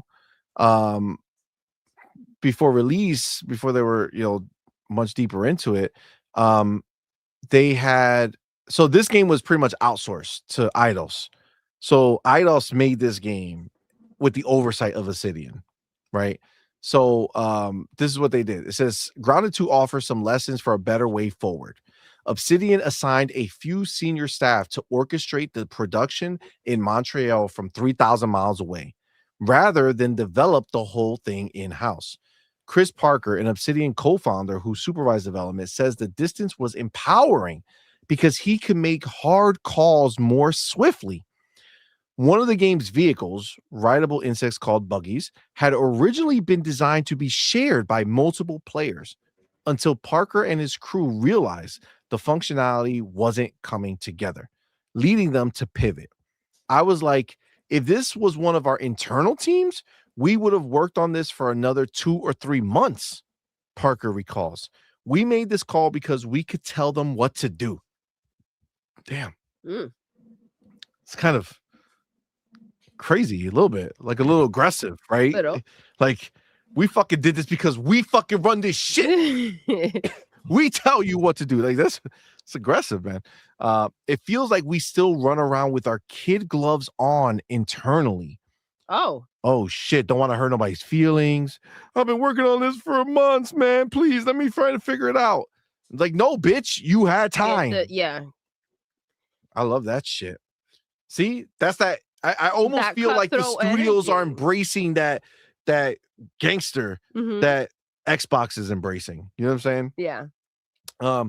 Says quicker decisions could help Obsidian shorten development times, as could more outsourcing, which the company is already embracing. Another shortcut, according to Urquhart, the team plans to more frequently reuse technology on projects instead of, say, building a new animation system for each game. For 2010's Fallout New Vegas, Obsidian used art and technology from its predecessor, Fallout 3. New Vegas ended up costing about $8 million, a relative bargain, and took less than 2 years to make. We don't need to change everything every time, Urquhart says. We've had this debate internally. Do people really care that we spend an extra 100-person months on the inventory screen? No, we don't care. I mean, if the game looks good, no. Agreed. Urquhart is getting ready to retire sometime in the future. He has 2 people that he's kind of grooming to take over that spot. One of the things that I liked is rather than focus the entire studio on a single game, they like to juggle multiple projects at once, a skill that's eluded many other developers, but that Obsidian has mastered. You need to keep having at-bats because at some point, if you can consistently make good stuff, you'll get those breakout hits. I mean, that checks out. I mean, that's the only way, right? Yeah, that checks out like there's no 100%. particular formula that, that you can go ahead and throw in, and it's just going to have those breakout hits, right? So, yeah, you just keep making, you keep using your ideas, inspiring, and, hopefully you get a one of those that are just undeniable and everybody goes crazy over. 100%. I mean, if you're And if then you're they making and then when that consistent happens, bangers, yeah, that's the when that reality. happens, then people want to go back and see what else is there, or give a game a chance that you made that they didn't before. 100%. But yeah, I think, I don't know. I feel like maybe they got too comfortable. Maybe there were some drinks on the table. I don't know what took place here, but that was a lot. Agreed. All right. So when you look at some of this stuff here, obviously they're talking about the Activision Blizzard purchase and how the dollars have changed. And with all of that, the company has put Xbox under new financial scrutiny, enacting an ambitious. I don't think it's ambitious. I think should be what you expect, right? I hate non-business motherfuckers acting. Like, are you kidding me? How is being ambitious a bad thing? It's stupid. How is, like, because what you don't understand also, or they neglect to acknowledge, is the situation that they've put Xbox under, where their games, unless they're absolutely exceptional, are not acknowledged, right? So, like, accountability. All these motherfuckers have just scrutinized the crap out of a lot of these Xbox games. They want to have a different energy, right? Depending on who shows up. You have to take accountability that, yes, they can't fuck up because motherfuckers made it that they can't fuck up, right? There's a different expectation for Xbox games when they're out here than a PlayStation game or a Nintendo game. You can't tell me that they didn't magically see all those freaking bugs in Spider-Man. Facts. Are you kidding me? No, they let that shit slide. And then the consumers found out when it was too late and their money was already out there. These motherfuckers thought that because people like Spider-Man, they thought they literally like bugs. You know what I'm saying? Like, right? that they would be okay It's with it. ridiculous. So we're good. There have been so many overlooked games that Xbox has dropped. It's just ridiculous. Or, a 7 is a good score. Get the heck out of here. You know exactly what you do to go ahead and put them in a situation where they do have, and you know what? Good. You've made them better than they maybe strive to freaking be. But yes, they need to go ahead and aim high. Agreed. Ambitious, that's a good thing. Agreed. That's how we move forward. That's how we make changes. And obviously they want to add their editorializing where they say the pressure has led the Xbox team to publish many of its games on Sony's PlayStation. No, it's not the pressure, it's just money, right? He said it from before any of this happened, that if it were up to him, there would be no exclusives. That was Satya. That's yes. You know why? Why? Because of what Matt Booty said. How are you going to find out which games are bigger than the platform if you don't have your games out there to go ahead and show you which games are bigger than the platform? How are you going to go ahead and end up with another Minecraft, or you going to go ahead and say, oh, shoot, this is equivalent to freaking Fortnite, or look, we just found another Call of Duty moneymaker? Like, how are you going to do that if your games are gated? How? Yep. Especially with the people growing up today who have so little interest in this console war. So little interest. Like, man, our son could give two shits. He doesn't care. He keeps it pretty even. He doesn't care. He plays wherever he wants to. Whatever he's in the mood for, he'll play it. And that's it. They don't care. These young people don't care. They didn't grow up with this shit. They don't care. Why? Because they have access to things where we had to pick what we box were all broke bitches and we only had one box, and that's or it. what we were gonna wish for freaking Christmas, or what we were going to spend the money we had on, right? These kids nowadays, they have choices. And yes, with choices, why the heck would you sit there and go back and forth on anything? Right? Facts. I want it, I got it. True. Now, this is where the part where people are ignoring it, but for Obsidian, the targets don't seem unfeasible as long as it can continue experimenting. Pentiment, the studio's 2022 adventure game, was cheap to make, critically acclaimed, but niche. And niche, but still profitable.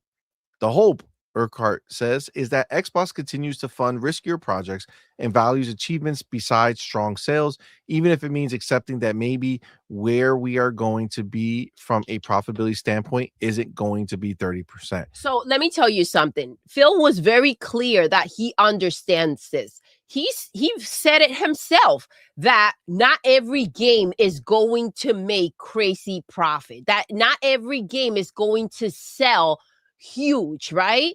Some will, some are passion projects, right? He understands this. Having a goal, it's important.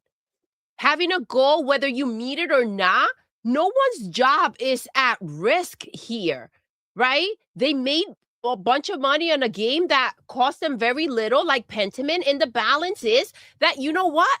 Even though Outer Worlds 2 sold, it didn't sell and hit that 30% mark. And that's where the balance kicks in. So no, nobody's getting fired. Nobody's getting overworked, because I tell you right now, if people were overworked and so stressed, the time would not have been there for these people to take to finish the game. They would have said, this was the deadline, finish it. I don't care if you have to sleep here or not sleep for a month or two, the game better be done. And that was not the energy that was put out there, obviously. They had the time to finish the games needed to go out, and that's that.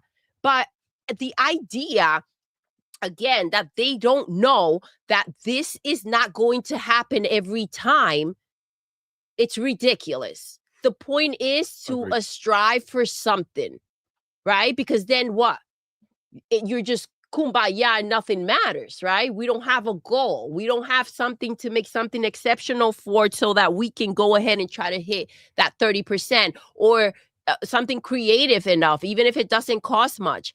It's all balance. Agreed. This is interesting too. And Farrell, feel free to hop in whenever you feel like you have something to say. This was added here. During recent breakfast meetings, Urquhart and his deputies discussed some things they could have done better with last year's releases. Perhaps Avowed players needed the option to, say, commit crimes and get arrested to make the world feel more alive. Maybe the Outer Worlds 2 needed stronger virtual companions. It's hard to imagine a game would sell more copies if it had pickpocketing, but Obsidian's leaders say seemingly minor ingredients can make a big difference. Our job, all of us here, is to go make games that people want to play and buy. And if we continue to do that, then we have a solid business. There you go. I mean, that's just really what it is. And that's pretty much the end of it. And basically, they're saying their Obsidian's plan for the next few years is to work on projects big and small, completely new games, and added content for the Outer Worlds 2 and Grounded 2, and space out their releases. It isn't working on a third Outer Worlds game, but does plan to keep making games in the Avowed universe. Although the studio remains proud of what it accomplished in 2025, it's safe to say Urquhart and his team hope to never repeat the year of Obsidian, which is fucking stupid to say. Of course, they fucking are okay with the quality of what they release. What they maybe don't want is to have all that work pile up. But that's the whole point. They're learning from it so that they don't go ahead and have the same situation. I think he meant the actual the way he's trying to frame is as if the actual games, and I think that they're talking about the way that it all played out, right? And yes, they could have done this, and they also could have spent another 3 years working on these games, right? So when they do updates, when they do add things to the game, then get to the games, then great. But yeah, the idea of what could have, they could have done all those things and still not have had and still been in the same situation. Agreed. I think the biggest mistake wasn't on their part. I think it was Xbox putting it at $80. If they really wanted Avowed to take off, they wouldn't have put it at the $80 mark. I think that was. Wait, what do you mean Avowed was $80? Not Avowed. I'm talking about Outer Worlds. Outer Worlds. Well, they announced it, and they walked it back. Yeah, they walked it back, but that announcement in general just hurt the game. Yeah, like people already wrote it off that we're gonna buy so I think that hurt game. everything. And I think, like you say, you put all these big games around it, in your service and everything. Like you kind of kill the buzz for the game, in the lead up. It's just another big game that's coming out that month that you guys are releasing. So I think big Xbox kind of hurt the game more than anything Obsidian did. I think Obsidian made a good game, and I don't think it was anything they did wrong on the development side that hurt the sales of it. As long as the end, like obviously we know a lot of what's dropping this year. Maybe this is tactically done. Maybe they're trying to wait till the spring to maybe give a little breathing room, maybe have people want to see what is out there. Maybe people feel like, oh shoot, let me go buy Outer Worlds 2 because they haven't dropped anything yet. Maybe this is what they're trying to give a little bit of buffer time to. Yeah. Who knows? Yeah, I mean, because at the end of the day, Xbox still has to learn what it's like to manage the amount of studios that they have now. Like they haven't had them that long, so they still have to kind of learn. Like, okay, this is how we need to release games. This is how much we need to space them out if we really want to make as much money as we need to. Like it's still very much a learning experience with what they're doing over there at Xbox. Absolutely. I agree with that. I just think that while they're learning and they know that they are learning how to juggle certain things and okay, well, we did this time. Now we need to make sure that we go ahead and tweak this, and this is how it should be done moving forward. Understanding the perception of what they want to put out there when it comes to the media, they need to just try to keep some things behind closed doors, especially if they're not a problem, because if you present it in a certain way or you add something in there that can be twisted, it will be twisted. And so you need to kind of keep things close and say, okay, this is how we're moving forward because that didn't work. Your management, it's up to you, and it should be kind of like behind closed doors. I feel like there was a lot there that didn't need to be said, and it just left a lot of room to twist the narrative. But that's something that they also need to go ahead, write down and learn. These are not our buddies. We don't need to talk business techniques. We just talk about what we're doing, what we're excited about moving forward, and not what we need to fix. This is not something that anybody really needs to hear about. That's something you do not say. Yeah, I mean, obviously for them, they're trying to, shake narratives or give people perspective. Like, hey, we're not taking this lightly. We are going to make changes. 3 games in a year sounds cool to you guys, but there's a lot of work for us. So we want to try to break that out and make it easier. But I think at the end of the day, besides, it's about before this, it was like, holy crap, look at what they pulled off. Yeah, right? we did. Exactly. Yeah. Right. So, we didn't need to know all the chaos behind or why you wouldn't do that.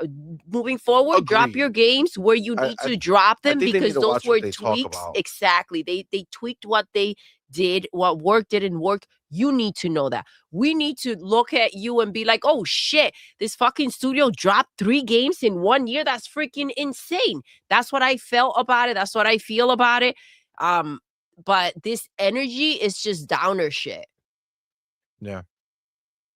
Yeah, I mean, I like some of the insight to kind of see where their head was, but like as far as putting up a unified front, right? Like you're making it sound like this was a mistake, but in reality, you released fucking 3 bangers. Yeah, and we got to play them this year, and they were phenomenal. Yep. And as much as like Xbox clouded up their fucking their lineup with a bunch of games dropping back and forth, Obsidian didn't. Obsidian had one in the beginning of the year, in the middle of the year, yep, and in the end of the year. And they from each other, they did have breathing room. And remember that other games were also clouded by Obsidian's games being in that spot, right? So they Right. weren't the only ones that were affected by this scenario. So that's why I'm saying it could have still played out exactly as it did, even if the pieces were moved. So all you got to do is just keep moving forward. But again, other games were around that area as well, and they were affected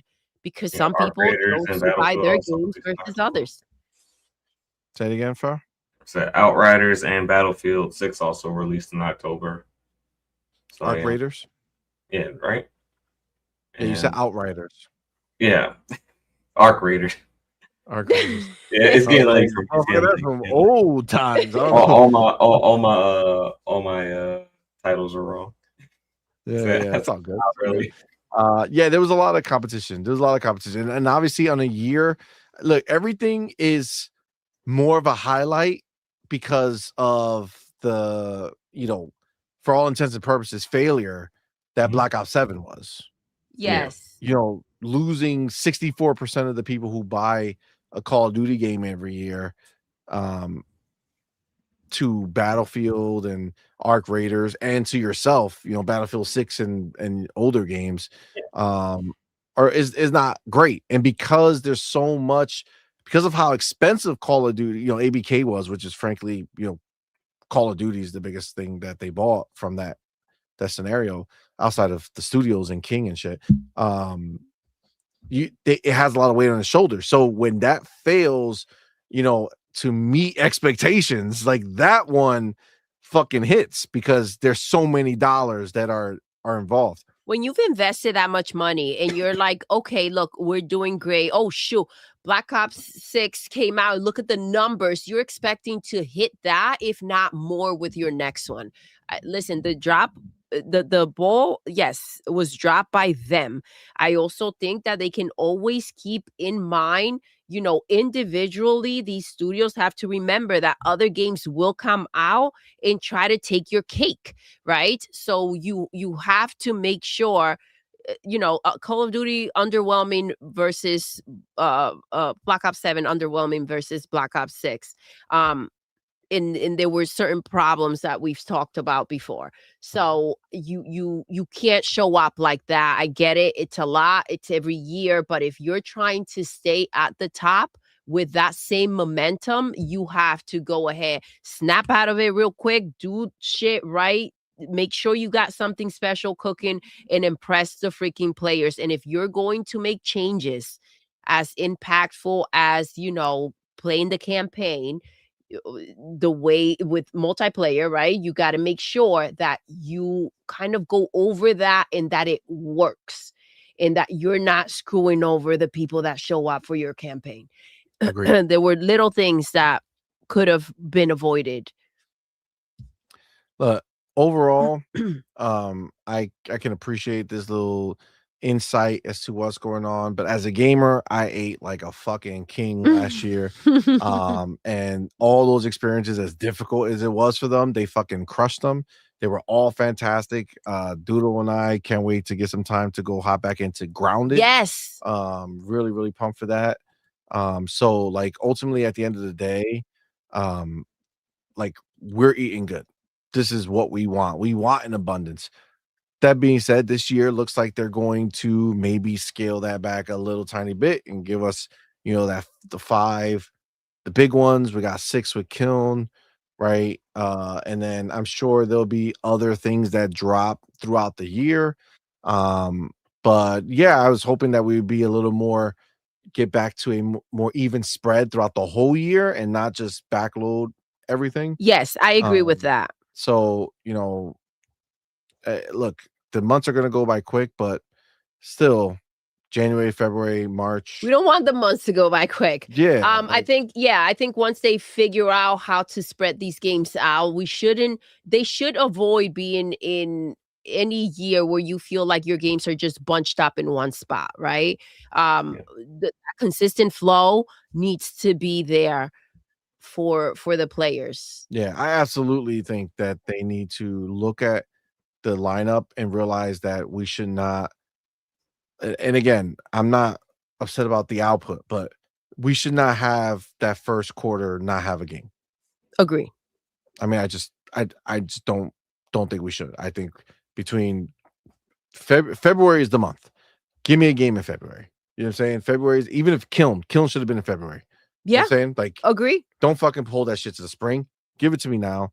And let's fucking Put then something else there. you wait till fucking Yeah. April or May for the big next one. I That love would the have way. been a good shadow drop game. If that was the shadow drop game, That would have been a That good was shadow drop game for Mhm. the January Direct. Agreed. Like, go have fun. Like, why tell us about that game for months? You know what I'm saying? Yeah, like especially like, okay, again, like, here, guys, this is what you're looking forward to months from now before you get another game. You know Especially what I that mean? type of game, which That's what I'm obviously saying. drew a lot of criticism or a lot of Yes. like raised eyebrows, where it's like, if you would have just dropped it immediately and people got to go play it and it was fun, then the narrative would not have been, No. what the fuck did they do? And instead it would have been, oh shit, they just dropped this fun ass fucking game, shadow drop, boom. Like, you have to scale your shit properly. You have I to know what agree. you're fucking Listen, with. the game looks creative. Yeah, It not could that it's be bad, a lot of freaking fun. but it's too long a time for people to talk shit about it. 100%. And they could spread this nasty idea of the game, and people might not even want to give it a chance, because that type of game is not something that we need a long build up for. It needs to be, hey, hello, the game's out, go play. Yeah, I agree what I'm with saying? that. I think they Yeah. should It's a multiplayer done game. that. It's in Game Pass. They should have did it. A lot of people maybe have they were played it. scared of high guard. Say that again, Farrell. I said maybe they were scared of high guard. Oh, they were scared of That's high a guard. joke. Yeah, that makes sense. That checks out. All right, guys. Listen, this is where we're gonna wrap it up, man. Thank y'all so much for rocking out with us. We had, a lot of great topics. I think we went in depth with them, and I think we got a lot of insight. And I'm very, very excited for what this next year is gonna bring us as regard to gaming. Very, very excited for the next console. Next year for sure. Hopefully an OEM this year. Shout out to Xbox Play Anywhere, just fucking crushing it. What a great show, man. Thank you to everybody who's live in the building with us. Shout out to everybody who's here right now, still in the chat. You guys are the shit. Thank you, y'all guys. so very much. Shout out to everybody who super chatted and gifted memberships. You guys are all awesome for us. Shout out to the homie Broke Boy, who was live on the panel a little earlier. He wasn't feeling well, so he hopped off. But appreciate you, man. Thank you for coming through and rocking out with us. Appreciate your insight. And of course, our boy, motherfucking Pharaoh Bizarre, not fucking around. Thank you so much, my brother, for being here. Why don't you let everybody know where they can find you, where they can follow you, what you got going on? Hey, yeah, you guys can find me right here on YouTube. I'm gonna go ahead and drop my personal channel right here, and you guys can check me out whenever I make some content. So go ahead, jump over there and subscribe. Yes. Go ahead and subscribe to the homie. Guys, thank you all again. Remember, we will be back on Thursday night with We Doing It Live. We're going to have some games to play. There's definitely been, man, that high guard was so bad last week. Oh my God, that was really bad. And then the other game, Immortals, Avion, I really didn't really care for it. I don't like when I play a game during the show that I really don't care for. You know what I'm saying? Yeah. Like, I like games that I'm hyped for, I'm excited for. So, we'll see how it plays out. I think for sure we're going to be playing Yakuza. Yes. Like a Dragon the Pirate game that just dropped, that just out of nowhere dropped on fucking Game Pass, but nobody wants to make that a big deal. Great. That doesn't make the headlines, babe. Yeah, that doesn't make the headlines. That We got a makes fucking Xbox good, not dope ass bad. game. Yeah, exactly. So we got that. I'm gonna play that. For sure, I'm gonna play this Anno game that I'm in love with. I want to just give it some burn. Like, I want people to see it. I don't know if a lot of people are playing it, but it's pretty phenomenal. So we're gonna play that, and then kind of tossing around some other ideas for the last couple games. Still don't know what multiplayer game as well that we might play. I might try to go something different, something like that we haven't really fucked with. We'll see. We got a couple days, but definitely come back for that. And then, of course, we're back here on Friday night, 8 p.m. Eastern. Wait, hold on. Back it up. We doing it live. We doing it live is Thursday. Yep. I know what you're thinking about. It's February. That's my month. Maybe not. Maybe not. Maybe. We'll see. I might have to move some stuff around. I actually I just got into the rhythm of talking about it, but this weekend is Doodle's birthday, That's right. Ooh. and we're not gonna have a show on Friday. So Woo! Bad Bunny's throwing a concert just for me. that's right. Bad Bunny. That's right. So we might actually do that on Thursday. I might try to do We Doing It Live another time. If I can't, then vaya con Dios. So we might be doing the show on Thursday, our night shift on Thursday instead of on Friday. So scratch that. We might do We Doing It Live still. I just have to see if I can fit it. If I can't, it is what it is. Oh, Game Shark, how do you know happy my 21st. age? That's what I'm talking about. Thank you, love. But I will keep you guys on notice as well. Yes, Ryu, I'll let you guys know on Discord if we're doing it. We doing it live at some point. But yeah, okay. Well, scratch that. Thursday, come back for our podcast. I'll let you guys know about We Doing It Live, and then we'll be back next Tuesday. Yes. With the homie Pharaoh rocking out as we do. And Yep. with that, guys, we're gonna go ahead and end the show the way we end every single show. Doodle, Yes, we're done. we are. Until next time. You're intruding. You're intruding.